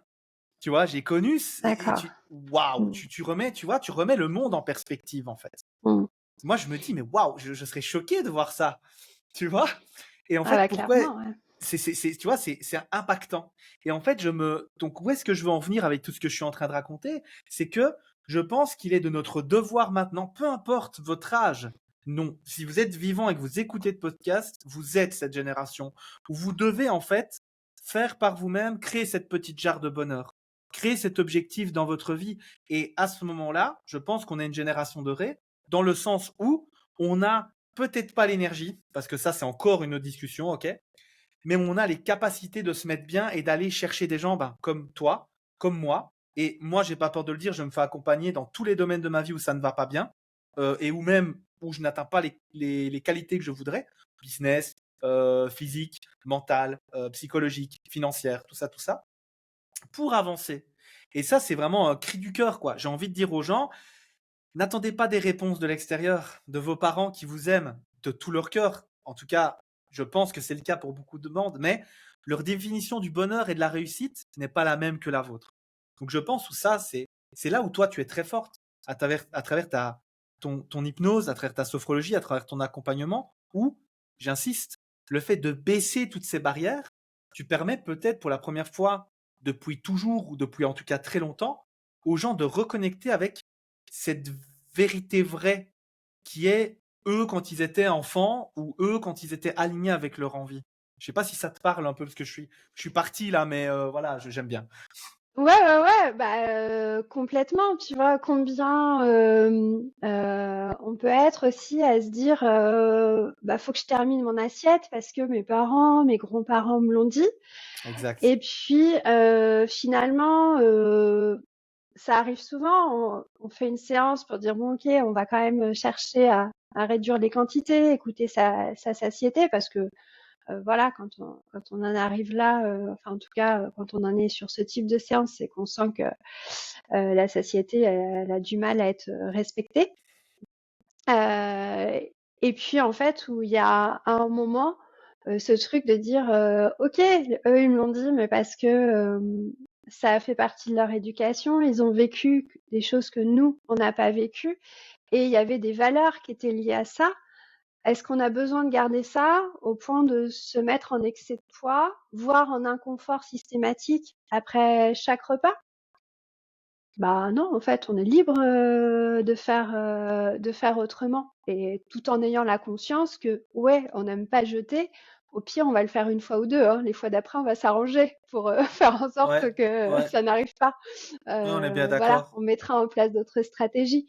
Euh, mais voilà, parfois il y a ce truc de bah ce l'éducation ou cette transmission qu'on a eue. Et puis quand on se retrouve un peu face à soi-même, on se dit ouais, mais à chaque fois quand même. Ouais, et puis ça demande aussi, je sais pas ce que tu en penses, ça m'intéresserait d'avoir ton avis bien entendu, c'est est-ce que tu considères, parce que moi c'est le cas, j'ai l'impression que c'est beaucoup trop énergivore pour les gens de se remettre en question et de remettre les choses en question, et donc c'est plus facile pour eux que ce soit mauvais plutôt que de mettre l'énergie pour changer les choses. En tout cas dans un gros premier temps, parce que forcément s'ils viennent te voir, c'est que c'est plus le cas. Mais est-ce que tu considères que c'est enfin moi je vois que c'est très énergivore pour les gens de remettre les choses en question en fait. Bah, notre cerveau, lui, ce qu'il aime, c'est quand c'est toujours pareil, hein. Il aime pas trop le changement, notre cerveau, Répétition, ouais, clairement. tout à fait. On Ouais, est tout à fait. tous à égalité là-dessus. C'est que notre cerveau, faut que ce soit facile. Et un peu toujours pareil, tant que tu parlais de survie tout à l'heure, tant que ça respecte notre confort et notre survie. Donc, bon, ce truc de j'ai 3 kilos à perdre, ça peut passer au second plan, hein, cette histoire. Donc, oui, ouais, ouais, c'est forcément que tout changement peut être énergivore. Et puis parfois, c'est ce domaine. Tu vois, moi, combien de personnes j'ai qui me disent, bah, je comprends pas, j'ai réussi à arrêter de fumer hyper facilement, et puis j'arrive pas à arrêter le chocolat. Ou l'inverse, j'ai perdu tout seul, j'ai perdu 20 kilos, je me suis mis une super discipline, et après j'ai stabilisé, mais j'arrive pas à arrêter de fumer. Bah voilà, on n'est pas tous pareils. Il y a des choses Non. qu'on on arrive à changer, et puis il y a des choses on n'y arrive pas. Pourquoi ce domaine-là nous semble plus difficile? On s'en fout. C'est juste que celui-ci, eh ben, on a besoin d'un petit coup de pouce, quelqu'un qui nous aide à prendre de la hauteur parfois, ou qui nous amène à avoir le déclic dont on a. Ouais, c'est clair que si tu considères pas que c'est la meilleure chose à faire, ça va pas, le cerveau, il va pas mettre l'énergie dedans, quoi. Ça, c'est une évidence, en fait. C'est une évidence. Et c'est vrai que, typiquement, moi, j'ai eu beaucoup ce problème-là en étant ado, où tu sais, mon père est entrepreneur et donc il était très en mode, ouais, de toute façon, toi, t'es paresseux, toi, t'es paresseux, toi, t'es paresseux. Et en fait, bah, il y a un moment où juste, bah, j'ai pris cette identité, tu vois. Et en fait, j'étais en mode, ah, c'est plus rentable pour moi, en fait, parce que j'ai pas du tout envie de mettre de l'énergie pour prouver à mon père qu'il a tort, déjà de un. Tu vois ce que je veux dire? C'est déjà des fois compliqué au travers voilà, les relations intergénérationnelles, même si on s'entend bien avec mon père de base, hein. Juste, on a les mêmes valeurs, mais on n'a pas la même manière de les exprimer. Donc ça, c'est les générations, tu vois. Mais on est toujours dans la bienveillance, l'humain et tout ça. Et en fait, là où je veux en venir, c'est qu'effectivement, à partir du moment où moi, j'ai dû être un modèle pour les autres, parce que c'était la chose la plus, entre guillemets, intelligente, rentable, susceptible d'aider un maximum de monde, là, j'ai changé. J'ai changé mes habitudes, j'ai changé des choses qui étaient un peu de l'autosabotage, j'ai changé plein de choses. Et tu vois, par exemple, j'ai changé d'endroit où je travaillais. Ben, j'ai eu un petit down, je pense que c'est humain, tu vois ce que je veux dire, tu perds un peu tes habitudes, tu perds tes repères, mais rien de négatif, vraiment, ce côté de, bah, pour level up, il faut que je bouge, quoi. Pas de négatif. Mmh. Mais par contre, ouais, je me suis moins entraîné. Voilà, et j'étais dans une période, et j'en parlais notamment avec Marc, hein, qu'on connaît tous les deux, avec qui j'ai fait un podcast aussi, Marc Bégou. Et donc, du coup, je lui disais, bah, tu vois, c'est marrant parce que, ouais, je m'entraîne moins, mais en fait, j'ai d'autres projets. Et en fait, cette énergie que je redistribue, elle me met bien, en fait. Parce que dans l'image que je veux avoir, encore une fois, moi, je parle beaucoup d'identité. Peut-être à tort et à travers des fois, mais en tout cas, c'est l'identité que j'ai envie de me donner. Celui d'un coach plus que d'un athlète. Maintenant, j'ai envie de te dire aussi qu'il faut être bienveillant envers soi-même. C'est-à-dire qu'à un moment, un coach, tu sais, pour reprendre l'image de, tu sais, Adadas dans Spirou, tu sais, comment c'est le Mégo, professeur Mégo, en plus, hein, on parle tabac. Donc, tu sais, il y a quand même un moment où oui, il faut quand même être cohérent avec l'image que tu veux renvoyer. C'est-à-dire être un minimum en bonne santé, je pense en tout cas. Mais c'est vrai qu'on a tendance à se perdre, quoi. On a tendance à se perdre à travers... je parle d'identité encore une fois. Personnelle, donc celle que toi tu aimerais avoir, mais aussi souvent identité adoptive, qui est souvent par contre là pour les personnes autour de toi. Est-ce que tu vois de temps en temps dans tes suivis, dans tes accompagnements, des personnes qui sont un peu tu sais, un peu perdues là-dessus, où les deux identités, les deux rôles qu'ils ont, c'est-à-dire le rôle qu'ils aimeraient être et le rôle qu'on leur donne, entre guillemets, dans leur entourage et dans leur travail, la société, peu importe, entrent en opposition et posent problème. Est-ce que tu as ce genre de choses qui arrivent? Bah, parfois, quand on change notre comportement, ouais, c'est très lié à l'identité. Tu vois, tout à l'heure, je te disais, moi, j'adore le chocolat et je mangeais beaucoup de chocolat. Bon, ben, du coup, par exemple, en repas de famille, ben, à un moment, tu as l'identité, entre guillemets, de celle qui mange beaucoup de desserts au chocolat. Carrément, ouais. J'ai cette identité Normal. dans ma belle famille, en fait. C'est Benja, une petite glace. Ah bah oui, oui. Oui, oui. Sauf que le jour où tu dis, bah tiens, j'ai changé mes habitudes, moi maintenant, je mange plus qu'un carré de chocolat ou une petite part de chocolat parce que le plaisir, il va être dans la qualité, non plus dans la quantité de ce que je vais manger. Ah bah ça peut prendre quelques repas de famille, tu vois. T'es plus celle qui à la fin va manger ce qui reste en chocolat.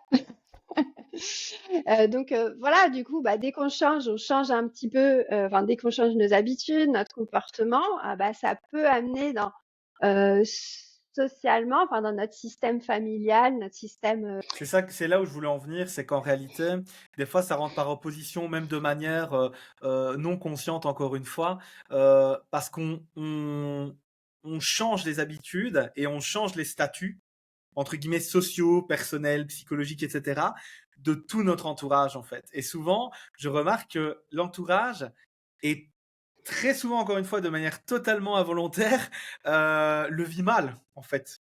Parce que ça remet en question plein de choses. Bah, en fait, parfois, c'est bien de prendre les devants. Ah Tu ouais, vois, quand tu c'est-à-dire? dis, bah, si par, alors je continue avec mon exemple. Bah parfois, c'est bien de dire, OK, dans un contexte différent de celui où on est en train de manger un dessert, ça peut être intéressant d'expliquer que pour le prochain repas, soyez pas étonnés si je mange pas 3 parts de gâteau. C'est pas que le gâteau il est pas bon, c'est que bah, j'ai remarqué depuis quelques semaines, quelques mois, c'est pas confort après quand je vais me coucher derrière le soir, et ça j'en ai marre. Donc du coup, ça sera très certainement le gâteau, il sera très bon. Euh, mais je choisis maintenant de n'en manger qu'une part et de le faire hors contexte. Bien souvent, les personnes comprennent parce que quand c'est dans le moment et dans l'émotion du moment, par exemple, la personne qui a fait le gâteau, elle peut dire, bah tiens, là, elle en mange moins, il est pas bon mon gâteau, ou j'ai foiré un Oui, truc, mais c'était pas le bon chocolat. totalement. Ouais. C'est intéressant cette Euh, notion de préparer le terrain en amont. Effectivement, c'est super, super intelligent de faire ça. Ouais, très très bonne idée. Et du coup, on est un peu moins lié par l'émotion du moment quand on le dit à un autre moment. Et puis, bien sûr, tout notre entourage a cette capacité à comprendre, de dire ouais, ok, je comprends. Si maintenant t'as mal au ventre le soir à chaque fois que tu vas te coucher, t'en as marre, mange qu'une part, quoi. Ça sera ok. Et du coup, ça sera beaucoup plus confortable le moment venu. Il y aura pas ce bah t'en prends pas une part, etc. Et la culpabilité de dire, oh bah non, j'en reprends pas une part, je suis peut-être en train de vexer quelqu'un. Enfin voilà, il y aura plus tout ça qui se jouera, ça sera clair. Ah, je pense, que c'est le mot qu'il faut retenir, clair. Il faut que ce soit clair et défini. Et avant que ce soit clair et défini pour les autres, il faut que ce soit clair et défini pour soi-même. Pour pouvoir Mm, justement ne pas mettre. Je me rappelle hein, le petit défi dont je te parlais plus en amont dans le podcast, avec le fait d'arrêter l'alcool. Je me rappelle en fait avoir parlé avec un athlète de 22 ans très très fort dans ma box de CrossFit, Simon Baudelet. Je fais un petit dédicace, un super gars, super athlète, mais surtout un super être humain. Et en fait, je lui avais dit, je dis Simon, tu sais, il allait sur ses 22 ans à l'époque. Et je lui dis, putain, t'es jeune, enfin, le mec, beau gosse, tu vois, clairement, je lui dis, tu peux, voilà, t'es bien, dans ta vie, t'es bien, bonnes études et tout et tout. Et je dis, mais comment tu fais pour performer autant dans tout, quoi? Je dis, par exemple, et là, l'exemple était très concret, aux fêtes de famille, est-ce que, enfin, comment tu fais pour l'alcool? Et il me dit, ben, c'est simple, Benja. Je dis zéro, rien du tout. Et je dis, ah ouais, genre, t'as 22 ans, tu dis zéro alcool. Il me dit, ouais, parce qu'en fait, je me suis rendu compte que, et c'est marrant, il avait la même problématique que moi, qui est que dès que il donne une partie, bah, il prend plus, en fait. Donc, un verre amène d'autres verres. Et il dit, je me rends compte que dans ma famille, il y en a plein qui ne me comprennent pas. Dans mes amis, il y en a plein qui ne me comprennent pas. Mais moi, je me comprends et je définis, et donc on me respecte par les limites que j'ai moi-même fixées. Je mm, rappelle que le gars, il a quand même 22 ans, hein. Il va sur ses mm, 22 ans, donc très intelligent d'un point de vue, pour moi, émotionnel, il se connaît et tout ça. Et ben ça, c'est ce qui a lancé en fait les 4 mois d'arrêt d'alcool, et c'est ce qui a lancé aussi cette épiphanie de, ben, en fait, j'ai l'alcool social qui est que je bois ne serait-ce que 2 verres pour faire un peu plaisir, et je le sens. Donc j'imagine même pas les gens qui se mettent des boîtes toutes les semaines, quoi. Tu vois ce que je mm, veux dire? mm. Et, et c'est là en fait où je veux vraiment en venir en se disant, ok, testez-vous encore une fois, soyez votre propre laboratoire, mais et alors là, voilà, c'est mon avis. C'est pas une vérité, mais c'est mon avis. Plutôt par la personne que vous voulez être, pour vous-même, et non pour faciliter la vie des autres. Même si les deux ne sont Ouais, pas antagonistes, hein, mais voilà. c'est super intéressant et c'est vrai dès qu'il y a un rôle social, c'est plus ou moins facile. Par contre, quand on change soi, ça ne veut pas dire qu'on va pas devenir une source d'inspiration pour les autres. C'est vrai ça, ouais. Je te donne un exemple où j'ai accompagné un jeune homme, pareil, qui faisait beaucoup de foot, etc. Puis il s'est dit, moi, en fait, à chaque fin, alors je sais plus c'était quel jour, mais bon, enfin, voilà, chaque fin de ce match, ce jour-là, à chaque fois, on boit des bières et tout machin. Je sens que c'est pas bon pour moi. Donc, il prend la décision de dire j'arrête, pareil, zéro alcool maintenant ce jour-là. Et sur le coup, il dit bon, je sens que ça va bousculer les autres, mais tant pis, je le fais. Donc, se passe la première semaine et voilà, ça surprend un peu tout le monde, mais lui, il reste droit dans ce qu'il s'était fixé, puis chacun continue. Et en fait, la semaine d'après, il y en a plein qui ont dit ah ouais, mais en fait, le lendemain, tu étais super performant et tout. Je vais essayer de faire comme toi. Et du coup, il y a quelques-uns qu'on fait comme lui, qu'on juste dit, je prends qu'une bière, parce que pour eux, c'était mieux d'en prendre qu'une que de pas en prendre du tout. Chacun a fait ses choix comme ça. Et en fait, et ben, sans le vouloir, en faisant juste son truc pour lui, et ben, en fait, il a inspiré les autres parce qu'il y en a d'autres qui ont fait comme lui, du coup, qui ont arrêté l'alcool, en tout cas sur ce type de soirée. Et d'autres qui se sont dit, bah en fait, je limite. Et voilà, et quand il me racontait ça, il était lui-même étonné parce qu'il cherchait pas du tout à influencer les autres. Il voulait juste, lui, perdre du poids et se sentir mieux et puis gagner plus de matchs, hein, clairement. C'était son objectif à lui. Et du coup, il a influencé quasiment tout. C'est magnifique hein, ça, parce c'est toujours une phrase que j'utilise beaucoup, c'est oser être ce phare dans la nuit pour les gens perdus Mm, en pleine tempête en fait. Et pas forcément que perdus en pleine tempête, peut-être simplement perdus, déboussolés, ne sachant pas. En explorant vous-même, vous devenez une source d'inspiration. Et ça, c'est quelque chose qui me guide énormément, parce que je pense qu'encore une fois, être adapté à un monde, à un système, à une société qui est malade, c'est être soi-même un petit peu pas serein, pas sain en fait. Et il y a une phrase aussi qui me vient d'un poème euh, qui est dans un film que j'adore, c'est Coach Carter. C'est tout le film en fait, il pose la question à un ado, il dit quelle est votre peur la plus profonde, monsieur Cruz?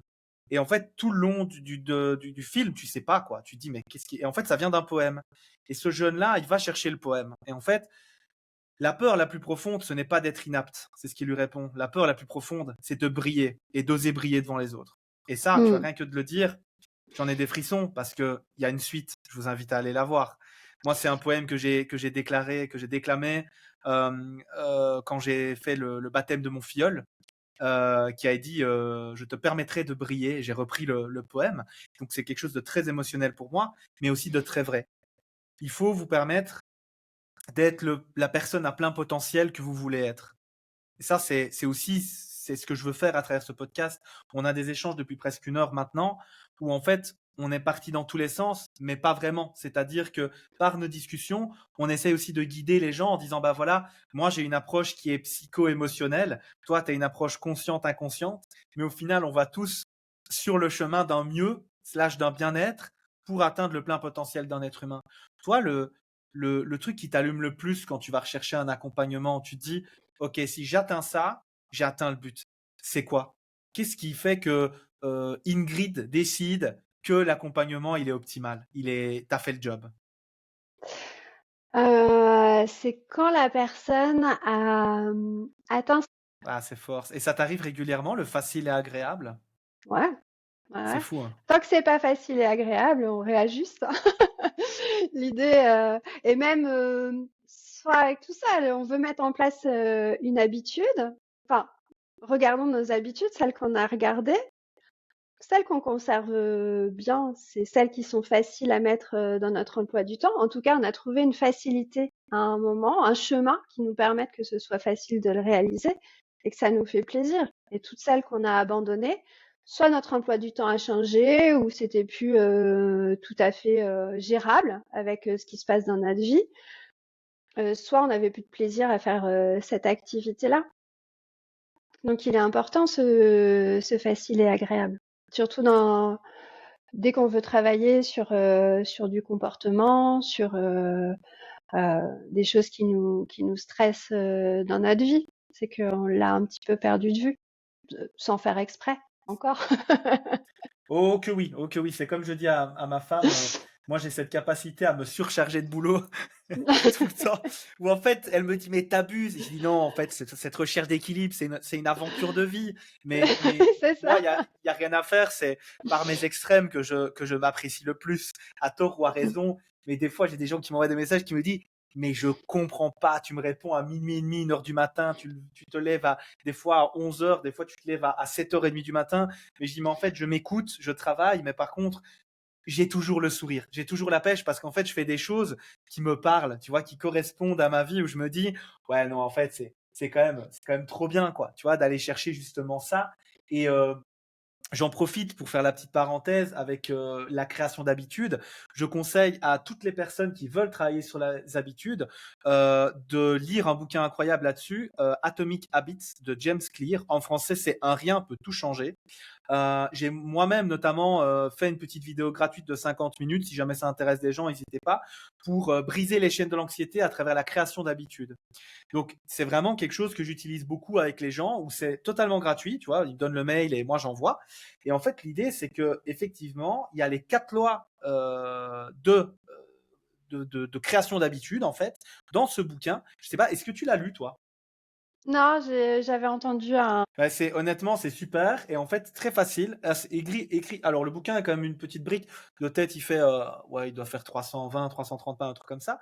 Mais par contre, écrit assez grand avec des très bons exemples et toujours avec cette idée de, ok, il faut que ce soit facile, agréable, tenable, etc. Et en fait, je vais aller chercher les 4 lois pour pas dire de bêtises, mais en tout cas, je vais juste écrire ça. Je propose vraiment à toutes les personnes qui nous écoutent, qui nous entendent et qui se disent, OK, comment est-ce que je pourrais créer des habitudes un peu plus saines par rapport à ce qu'on vient de dire depuis presque 1 heure ensemble avec Ingrid? Franchement, allez lire le bouquin. Et pareil, je n'ai pas le temps de lire le bouquin. Ce sera votre premier travail de créer une structure qui vous permette, avec des habitudes, parce qu'il vaut mieux que ce soit fait que parfait. Et je dis toujours aux gens, cherchez la régularité plutôt que la perfection. Donc, Hmm. lire 5 fois par semaine, 5 à 10 minutes, plutôt que lire une fois 4 heures sur une journée. Parce que quand est-ce que vous aurez la possibilité de mettre 4 heures toutes les semaines? Tu vois un petit peu cette idée-là? Et donc, c'est vraiment ce travail que je veux vraiment proposer aux gens. De dire, OK, la première chose, c'est les habitudes. Et d'ailleurs, on avait dit qu'on parlerait un petit peu de ça. Tu parlais de commencer par le commencement, le pouvoir des habitudes. Est-ce que tu travailles beaucoup, toi, sur ces habitudes-là, ou plutôt plus correctement posé comme question, par quelle habitude tu fais commencer les gens avec lesquels tu travailles? Création d'habitudes, discipline, plutôt que motivation, ce genre de choses. Dis-nous un petit peu plus, ça m'intéresse.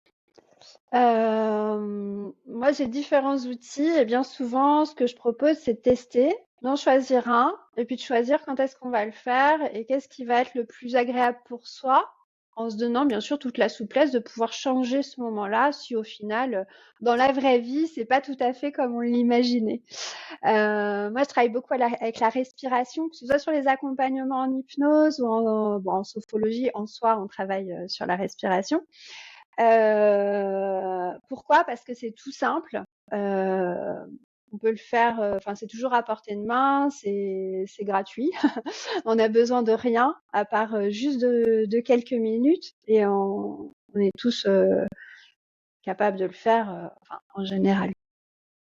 Euh, donc, parfois avec la cohérence cardiaque, parfois avec des exercices de sophrologie. Et l'idée, c'est de toujours commencer par quelques minutes et de voir ce que ça donne. Si on commence à se mettre une morning routine d'une heure alors qu'on n'a jamais le temps le matin, Levez-vous à euh, 4h44 du matin, tous les jours. Non, non, oui, mais je suis totalement d'accord avec toi. Et en plus, c'est donc aussi avoir de la bienveillance, quoi. Je pense t'autoriser à, tu sais, prendre un petit peu tous les jours pour rendre ça. Et j'adore parce que tu dis toujours la même chose, mais moi, c'est pareil, je me répète tout le temps parce que ça doit être facile et agréable. mm, C'est top de dire ça, tu vois. c'est bien souvent juste déjà de commencer par respirer 2 minutes, ne serait-ce qu'en tu sais, en rentrant d'une journée un peu nulle, quoi. Une journée qui nous a bien mis la pression, où il y a eu plein de choses, il n'y a rien qui a été comme on voulait, enfin bref. Ouais, En rentrant de ce type de journée-là, euh, le fait de prendre 2 minutes, de s'installer, on apaise un peu le système nerveux. Bon, parfois, on est d'accord, hein, on aurait besoin de plus de 10 minutes que de 2 minutes, suivant d'où on part. Mais ça peut quand même avoir une influence après sur la manière dont on va vivre notre soirée. Au lieu de rester un petit peu aussi, enfin que le corps reste dans les tensions vécues dans la journée. Donc voilà, on est dans cette méthode des petits pas, des petites choses qu'on peut changer. Dans le Kaizen au Japon, tu vois, c'est ce côté, c'est cette petite chose qui pourtant aura une influence ouais. sur un. C'est magnifique. Le Japon, tu me parles à l'âme directement là. Moi, je suis fasciné par tout ce qui est culture japonaise, samouraï, manga, et j'utilise beaucoup personnellement l'ikigai dans mon travail et dans l'accompagnement parce que j'ai beaucoup de gens qui sont perdus en fait. Et l'ikigai, c'est vraiment un travail aussi qui permet aux gens d'y aller. Et alors, pour la petite parenthèse, les 4 lois de James Clear par rapport à la création d'habitudes, on est sur quelque chose qui doit être évident, qui doit être attrayant, qui doit être facile et satisfaisant. Ça a Mm. l'air bateau et banal. Mais si vous prenez ça, que vous comprenez bien en quoi quelque chose est évident, en quoi quelque chose est attrayant, en quoi quelque chose est facile, en quoi quelque chose est satisfaisant, que les 4 sont réunis, on crée une habitude saine qui perdurera et qui va vous permettre d'atteindre les sommets que vous avez envie d'atteindre. Mais, et là je suis comme toi, je dis toujours aux gens, plutôt que 30 minutes, partons sur 10 minutes, plutôt que 10, 5, plutôt que 5, 2, ok. Donc ça doit être facile. Et plutôt que de voir le sommet, tu sais, de cette montagne qu'on doit atteindre, regardez peut-être dans un premier temps la barrière que vous devez ouvrir pour sortir de votre propre jardin, quoi. Tu vois, les Mm. petits pas pertinents, les dominos, comme dirait Jacob de Quantum Training, les petits dominos qui à chaque fois vont faire tomber le plus grand domino. Et ça, Ouais. j'aime beaucoup ce que tu dis là parce que euh, je pense qu'on sous-estime ce qu'on peut faire en 10 ans et qu'on surestime ce qu'on peut faire en un an. Et c'est pour ça Mm. qu'il y a autant de gens qui se cassent un peu la figure en se disant non, mais en fait, voilà. Mais si tu tiens le coup, ce podcast, il a été créé en 2024. Je pense, sans trop prendre de risques, qu'en 2030, il sera toujours là. Parce qu'en fait, ça fait partie de moi d'échanger et d'apprendre des autres. Et en fait, voilà, le but, c'est juste ça, d'apprendre, d'échanger. Et s'il y a une personne, et voilà, là, au jour où je fais le podcast ici, tu es mon 11e. J'ai déjà sorti des podcasts. Eh bien, j'ai des gens qui me disent, ah, j'ai déjà vu et c'est fort. Et là où c'est top, c'est qu'en fait, encore une fois, le, c'est l'alignement qui me permet en fait d'avoir des conséquences positives sur ma vie et donc de rester encore une fois encore plus aligné et peut-être je vais utiliser le terme ancré. Est-ce que ça te parle un petit peu ça? Ah ouais, ouais, ouais, complètement. Euh, et puis en même temps, parfois, c'est aussi de se dire, s'il y a un truc qu'on a envie de mettre en place, qui nous fait plaisir, qui serait facile et qu'on fait pas, ah bah là, c'est qu'il y a peut-être besoin d'avoir une autre stratégie. Donc parfois, il y a ce côté aussi, quelle stratégie je peux mettre en place, seule ou accompagnée, bien sûr, par rapport à ce que je veux faire. Tu vois, moi, par exemple, je sais que c'est important pour moi d'avoir une pratique sportive régulière. Le Et mouvement, ouais. pourtant, j'ai eu un moment où toute seule, j'y arrivais pas. Et même en m'inscrivant en groupe, bon, j'y allais, mais voilà, j'avais pas forcément une C'était pratique pas ce que tu cherchais, quoi. régulière. Bon, et ben c'est là où maintenant j'ai un coaching en séance individuelle chaque semaine avec Marc, que tu as invité dans il y a quelques épisodes, On fait un cœur. parce Ceux que qui n'ont pas vidéo, on fait un cœur à Marc. Marc, quand il est là le jeudi à 8h30 devant chez moi, je me pose pas de questions. Je dis pas, oh bah non, finalement, j'ai pas envie. Ah bah non, lui il est là avec le sac à dos et tout ce qu'il faut dans les mains. Je Eh ben vois j'y bien, je vais vois bien. et j'y vais avec le sourire parce que voilà, ça me fait plaisir de le voir. Je sais que la séance ça va être adaptée à mes besoins, à mes Ouais, objectifs et cette régularité, le fait qu'il soit là, en fait, tu vois, ça m'a déchargé mentalement. J'ai plus à penser quand est-ce que je dois le faire ou me donner une sorte d'alternative ou de choix.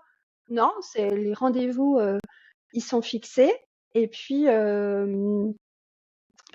c'est l'accompagnement dont j'avais besoin parce que eh bien du coup si j'ai différentes problématiques aussi mal de dos, enfin voilà des choses qui nous arrivent dans la vie, eh ben il me propose une séance qui est donc c'est beau ce que tu dis, qui m'aide réellement.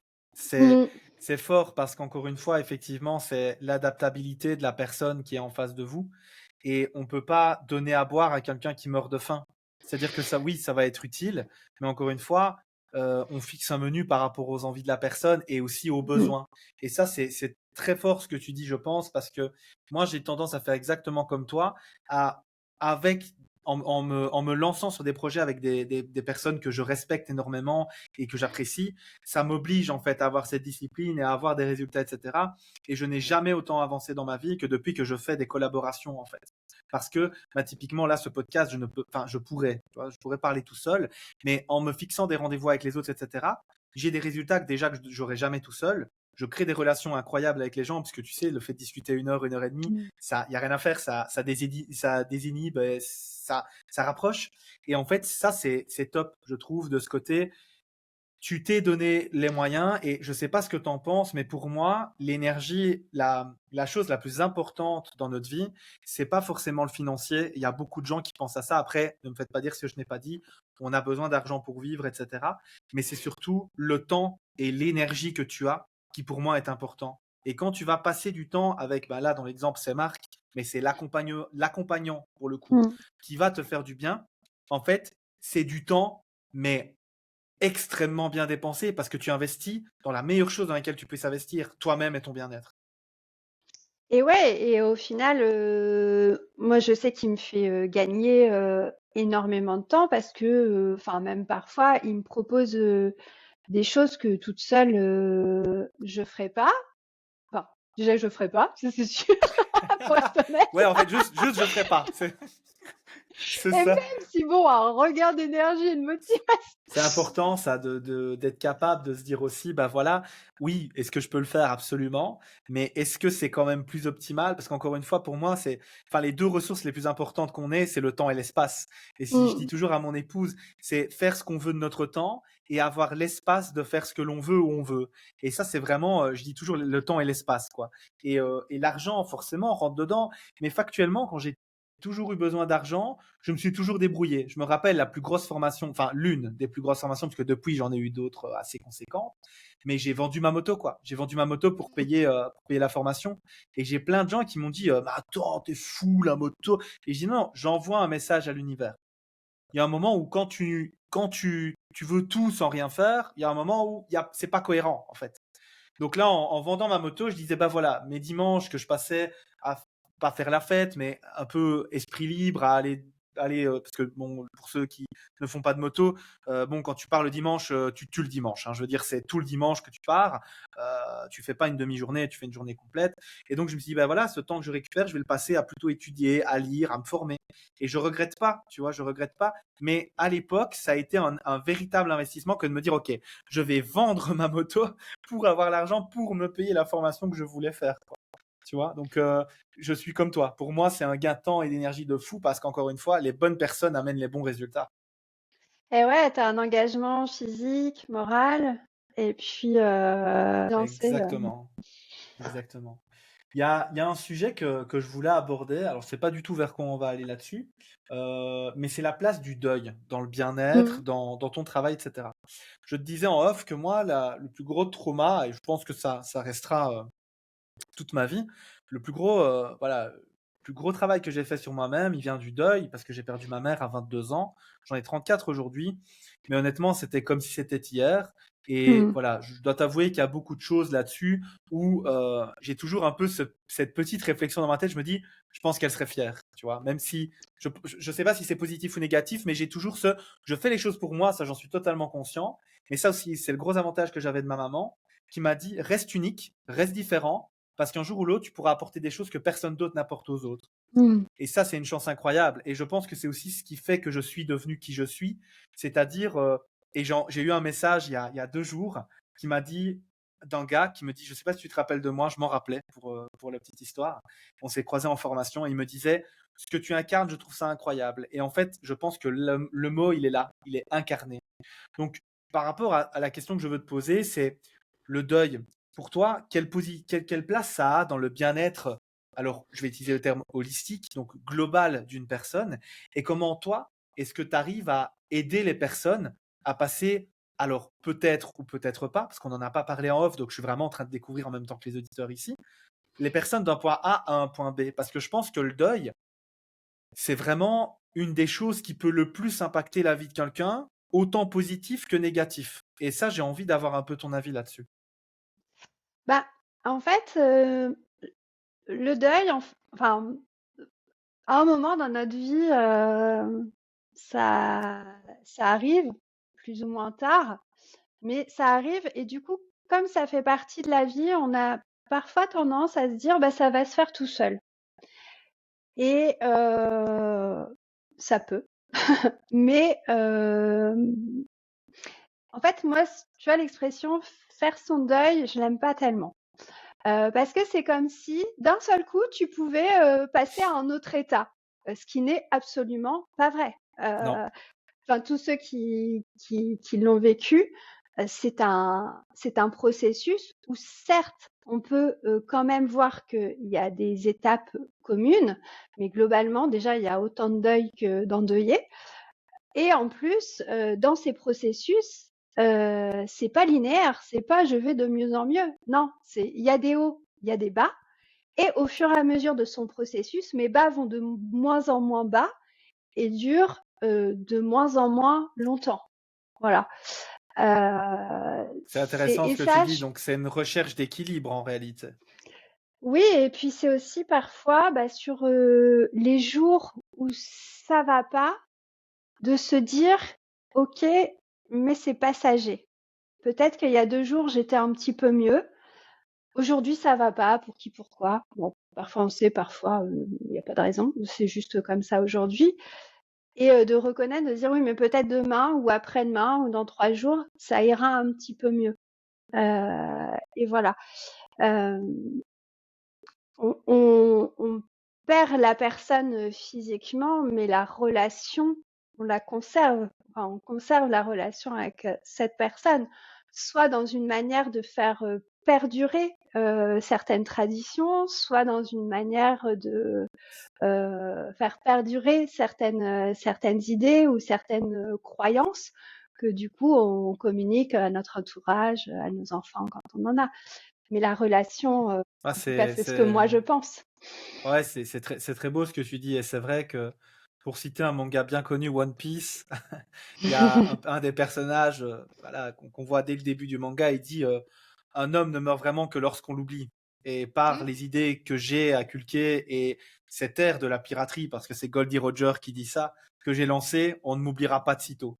C'est un peu l'idée. Et c'est vrai qu'effectivement, j'avais jamais entendu ça dit comme ça, mais ça me parle énormément parce qu'effectivement, les valeurs que j'essaye de prôner, honnêtement, je pense que ça vient à 90% de ma mère, en fait, de la relation et de cette acceptation aussi. Ça, c'est une chance incroyable, vraiment. J'étais vraiment, je reste atypique dans ma façon de percevoir les choses et même sociétalement, tu vois, des fois c'est compliqué. Mais comme je suis très gentil, très, très empathique et sympathique, en général, ça passe, tu vois.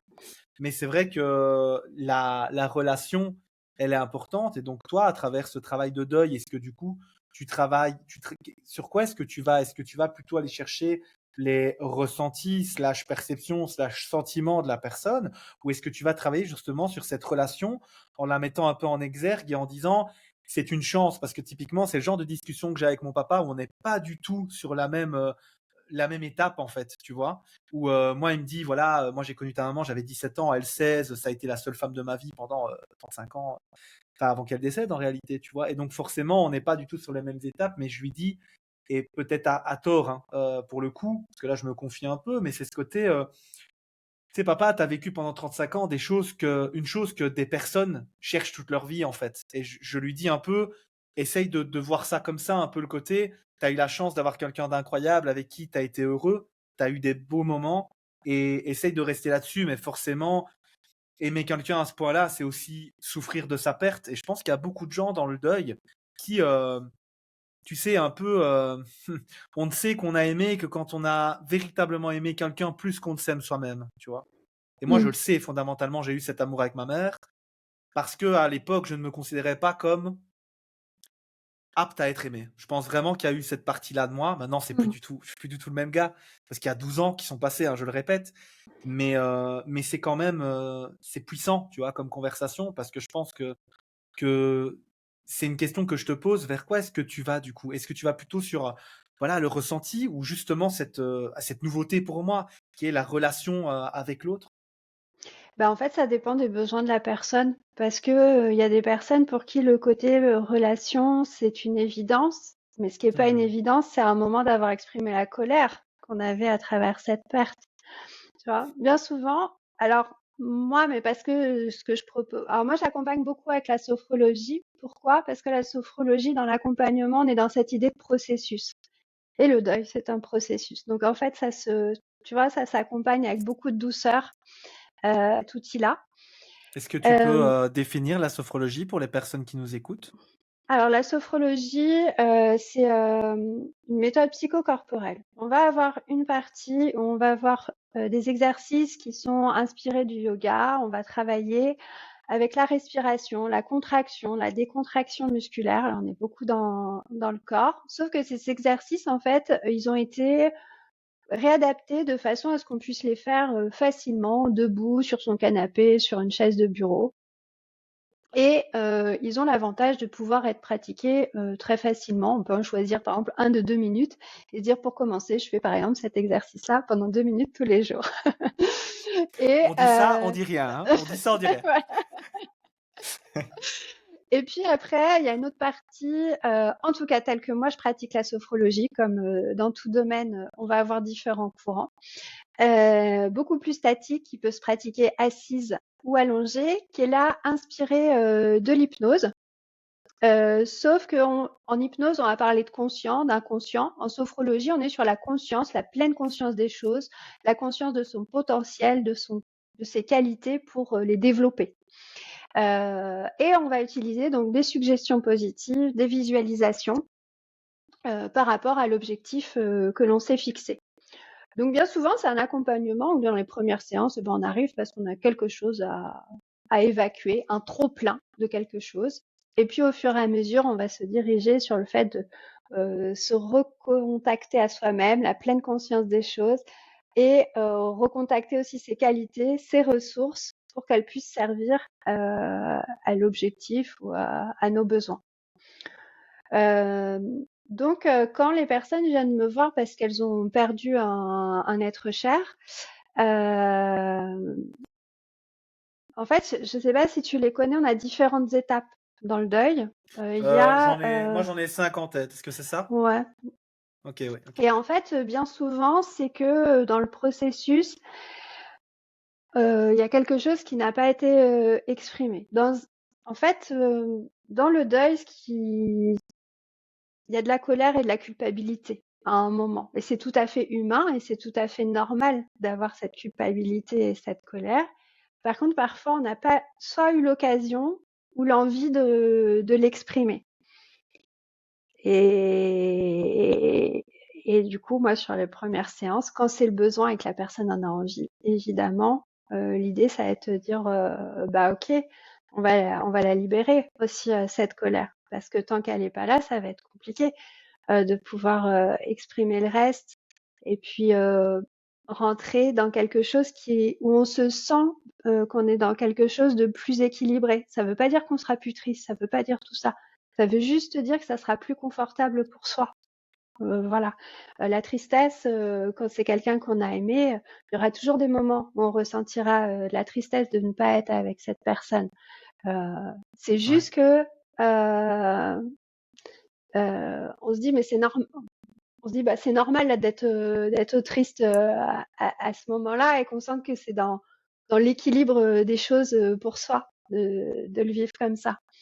Ouais. Ce qui est plus compliqué, c'est qu'on est dans ce moment où on pleure tout le temps et qu'on comprend pas. Alors quand ça vient d'être quand on vient de perdre la personne, c'est tout à fait normal. Mais quand on se dit ça fait 10 ans et là je suis encore bloquée là-dedans, ça vaut le coup ouais, de se faire accompagner avec la sophrologie ou pareil, avec d'autres méthodes. Mais de se Ouais. dire, bien souvent, Ouais, pas tout le temps. Mais... ça me parle beaucoup parce que tu vois, typiquement, je me suis marié l'année dernière et c'est quelque chose que j'ai. Alors, je l'ai pas mal vécu. Ça a été une belle victoire, mais c'est quelque chose qui m'a beaucoup impacté. Le côté maman sera pas là, tu Mmh, vois. Et bon, mon père a fait un texte. Je le remercie parce que c'est pas trop le genre à parler en public. Il est plutôt très introverti, mais il m'a demandé, tu vois, il m'a dit. Qu'est-ce que je dois dire? Et je dis, écoute, je pense que tu as vécu des belles choses avec maman pendant ta vie. Il me dit, oui, c'est vrai. Et je dis, bah, souhaite-nous la même chose à moi et à Elisabeth, en fait. Juste mmh, ça. Et donc, c'était très beau parce que il a parlé d'une façon dont on n'a jamais parlé l'un de l'autre, mais aussi dont il avait jamais parlé de la relation avec ma mère.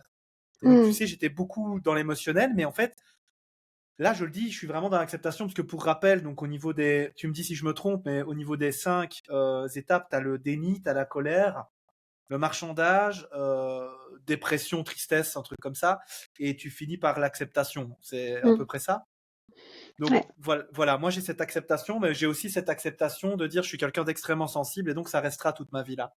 Mais Mmh, je suis passé par plein de choses, tu vois, je suis passé par énormément, et ça je trouve que tu as tout à fait raison, énormément de colère. Ma mmh, tristesse est devenue colère. J'ai arrêté de pleurer pendant des années et j'étais en colère, j'étais fâché. Et puis moi, je suis passé par la douleur corporelle. Je me suis tatoué tout le bras gauche pour ma mère.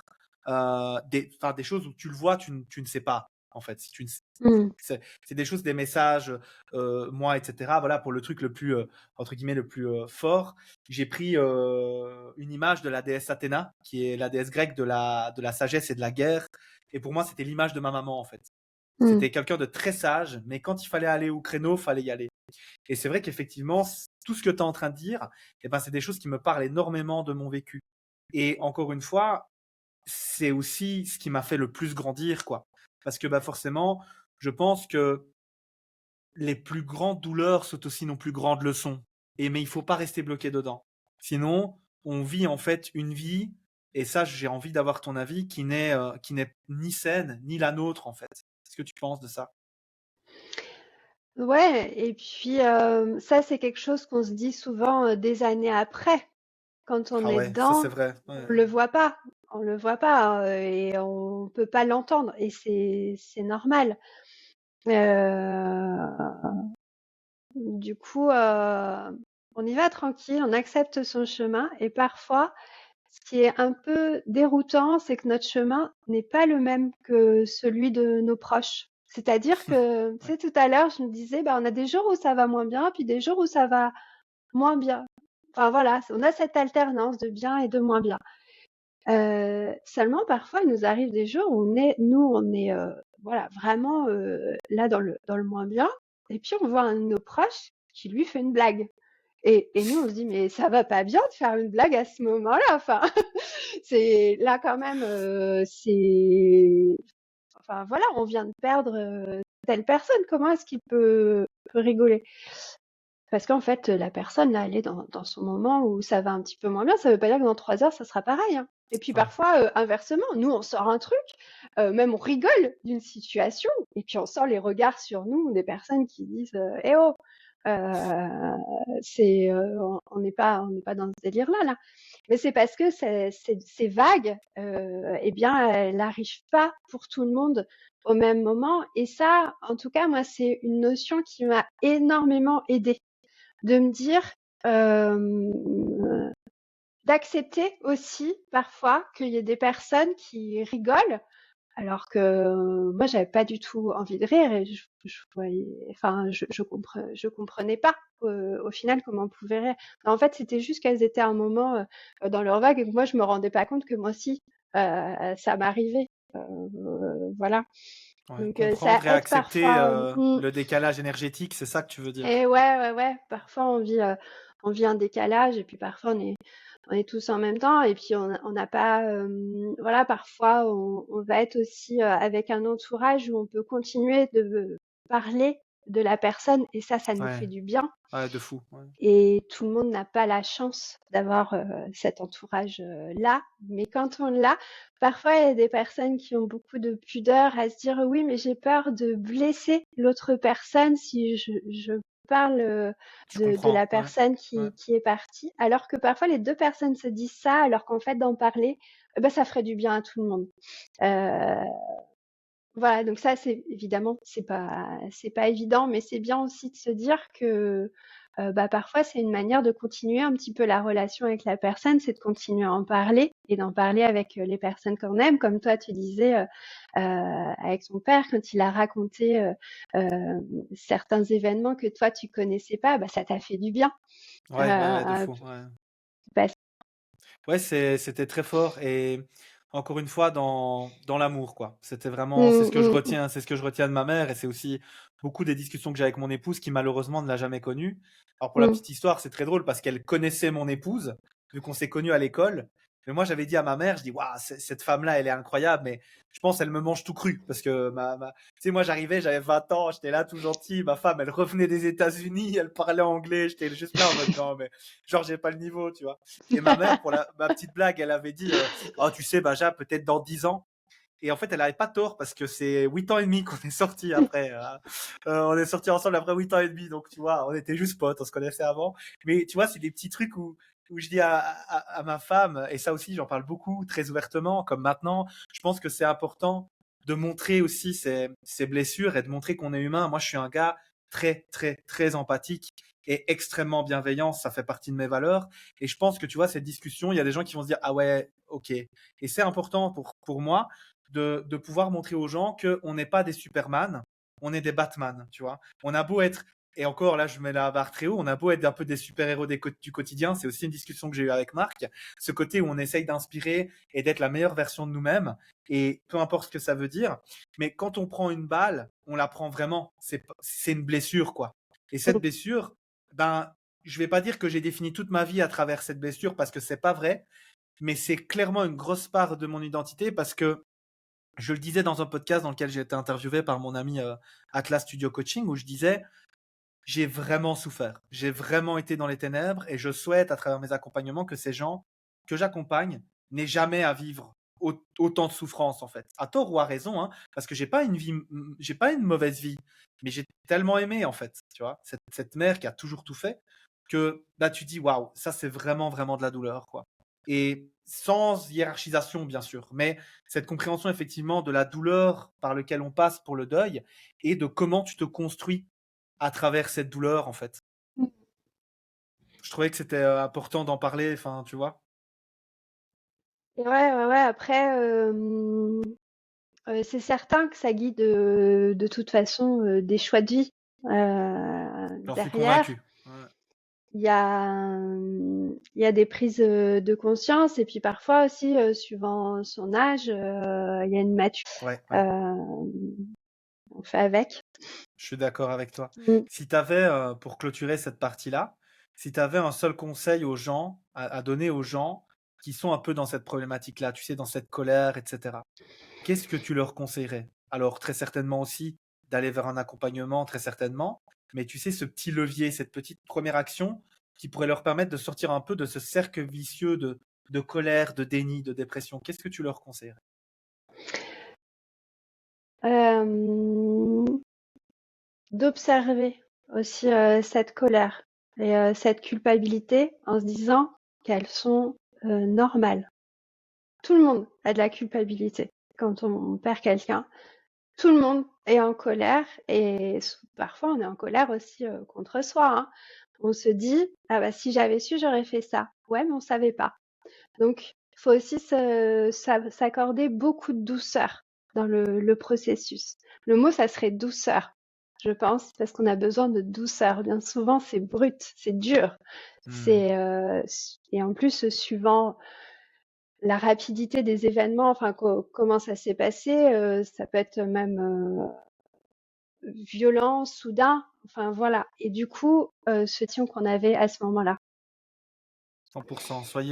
Soyez et restez bienveillants envers vous-même. Mmh. Très, merci pour ça. C'était super de finir sur ça. Euh, On va entrer dans la dernière partie, du coup, Ingrid, du podcast, avec les questions que j'aime poser à chaque invité. Est-ce que, avant d'aller dans cette dernière partie, tu as un sujet sur lequel tu veux aller une dernière fois, enfin, avant de partir là-dessus, ou est-ce que c'est OK pour toi? Je te l'annonce, on a quand même fait le trois quarts de ce qu'on voulait faire, donc on est Ah plutôt ouais, bien. Chut, il on ne faut avait pas dit. le dire, chut, tout était préparé, Ingrid, tout. Pas du tout, mais c'est ça qu'on aime, c'est ça qu'on aime. Tu Et as c'est ça raison. qui est bien. Du coup, est-ce que c'est OK pour toi? Ouais, c'est OK pour moi, ouais. Ça va, super. Donc, on entre officiellement dans la dernière ligne droite du podcast. Alors, une question que j'aime beaucoup parce que ça m'aide, moi, à aller chercher pas mal de ressources et puis à m'instruire et j'aime bien, je suis quelqu'un de curieux. Peux-tu me donner un livre, une œuvre, un podcast que tu conseillerais et pourquoi? Alors moi, je conseille beaucoup les romans initiatiques, d'une certaine, Ah, de manière assez générale. Pourquoi? Parce que, tu sais, parfois quand on lit un livre de développement personnel, de psychologie, il y a ce côté un petit peu injonction qu'on peut avoir. On doit oui, faire oui. les choses de cette Faites manière. ça. C'est ça. Alors que, et puis parfois ça nous va, et puis parfois non, hein, alors que dans un roman initiatique, eh bien, il y a beaucoup de notions de développement personnel. On prend ce qu'on a envie de prendre et puis le reste, ça appartient à l'histoire. Il y a cette notion de choisir les Très données qui intéressant. nous Ouais. conviennent.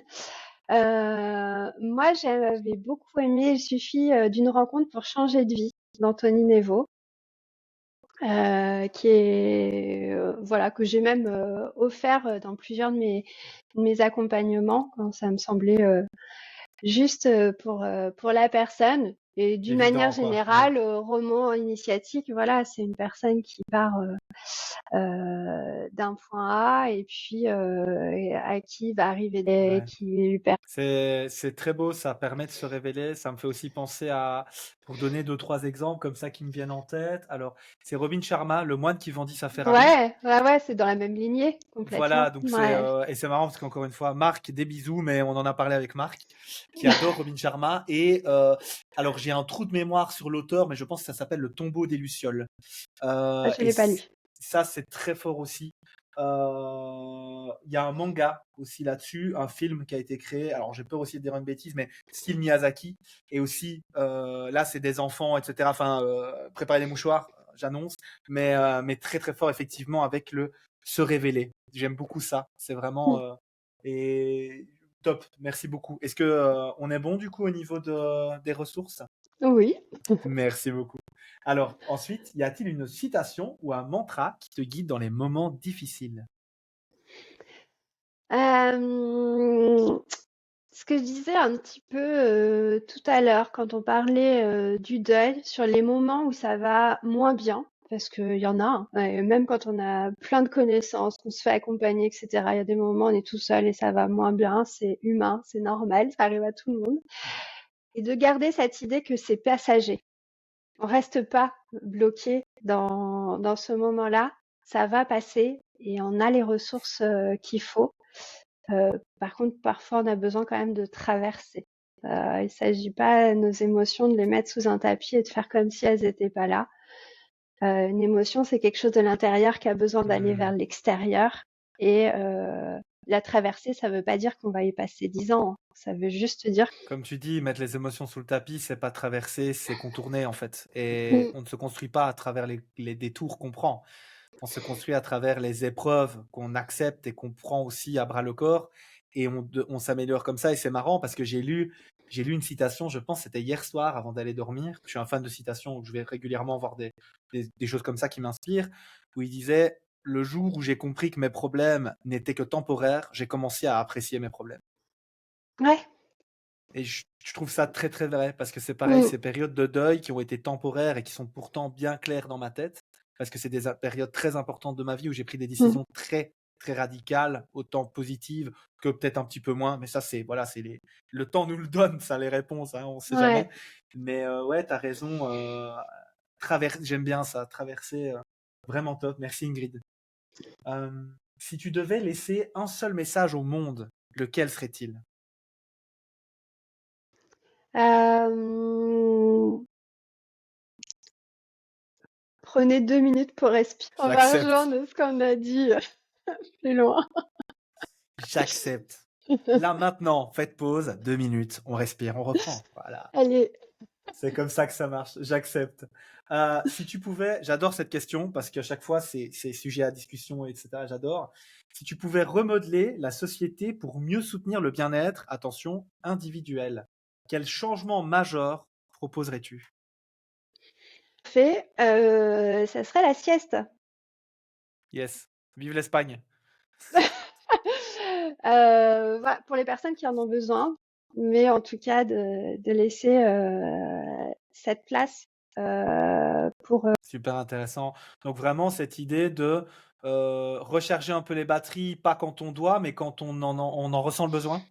ouais, quand on en ressent le besoin. Alors quand je dis sieste, voilà, c'est micro-sieste, temps de méditation, temps de respiration, enfin quelle que soit sa manière de le faire, mais euh, d'offrir cette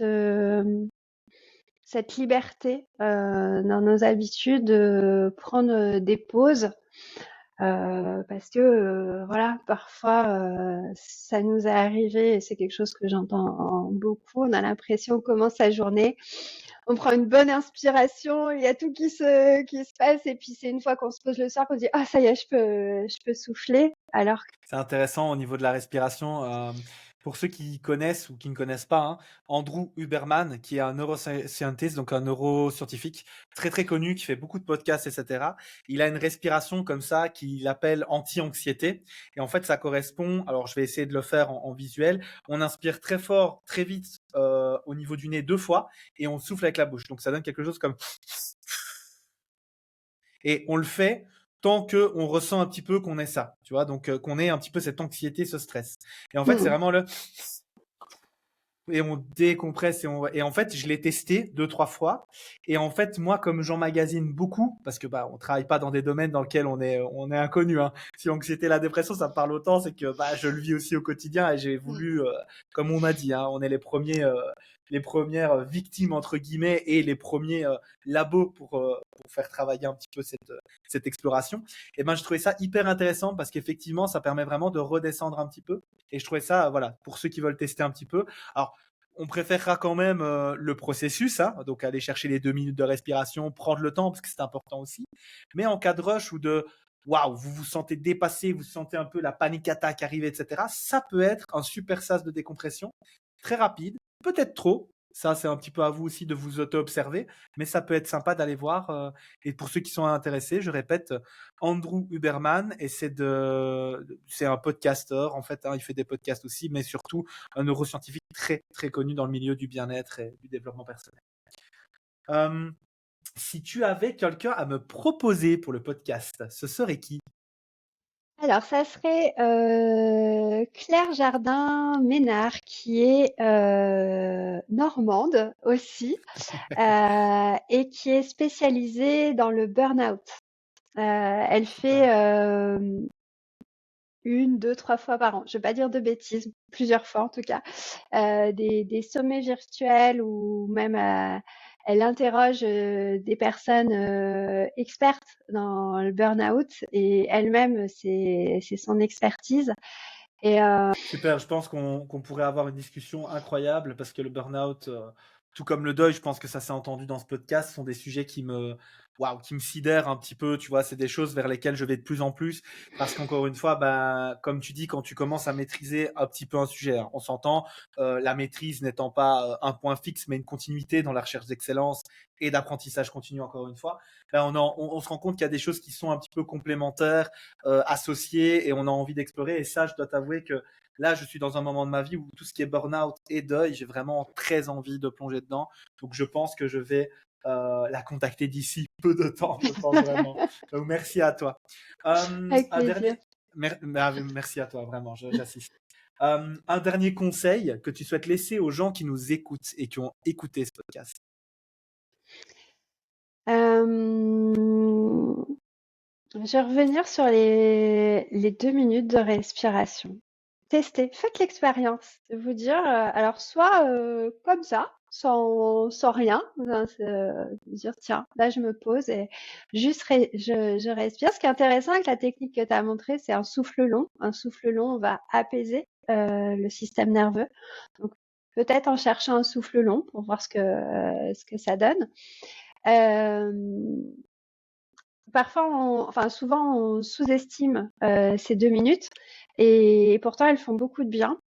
Si on sent que 2 minutes, enfin que c'est un moment aussi où parfois, quand il n'y a rien d'autre à faire que respirer, il peut y avoir beaucoup de pensées aussi qui nous traversent et parfois c'est confortable, mais parfois ça ne l'est pas. Ça l'est moi, ouais, tout à fait. On peut choisir de se faire guider par une voix, un audio. Ça va focaliser l'attention, surtout si c'est une voix qu'on connaît ou tout simplement qu'on apprécie.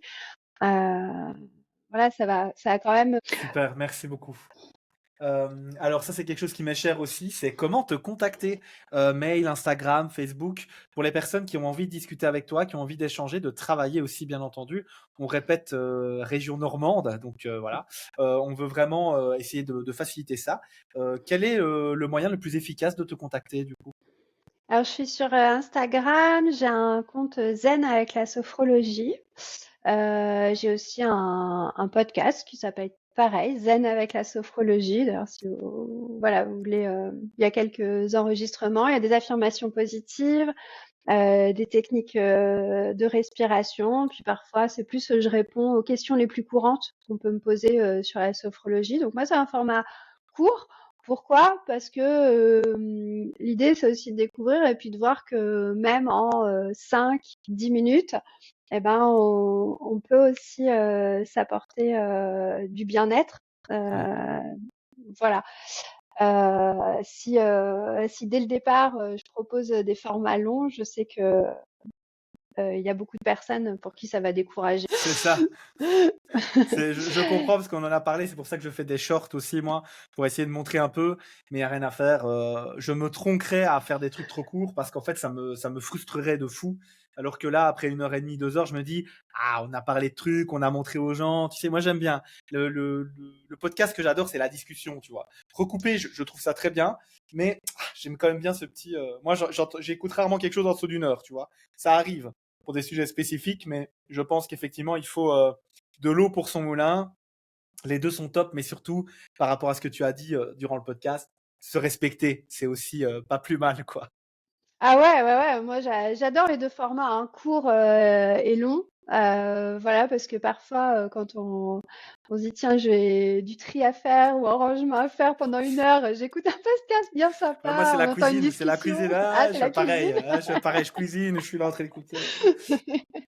C'est Et puis pareil. du coup, bah, on se sent pas tout seul. Bah voilà, top. Bah écoute Ingrid, on va finir là-dessus du coup. Merci à toi pour ta présence, ces échanges, Avec plaisir, top, vraiment. J'espère que tu as apprécié le moment autant que moi en tout cas. avec grand plaisir, ouais, c'était super. Merci pour ton accueil. Avec grand plaisir et à bientôt tout le monde pour un prochain épisode de Holistic Way.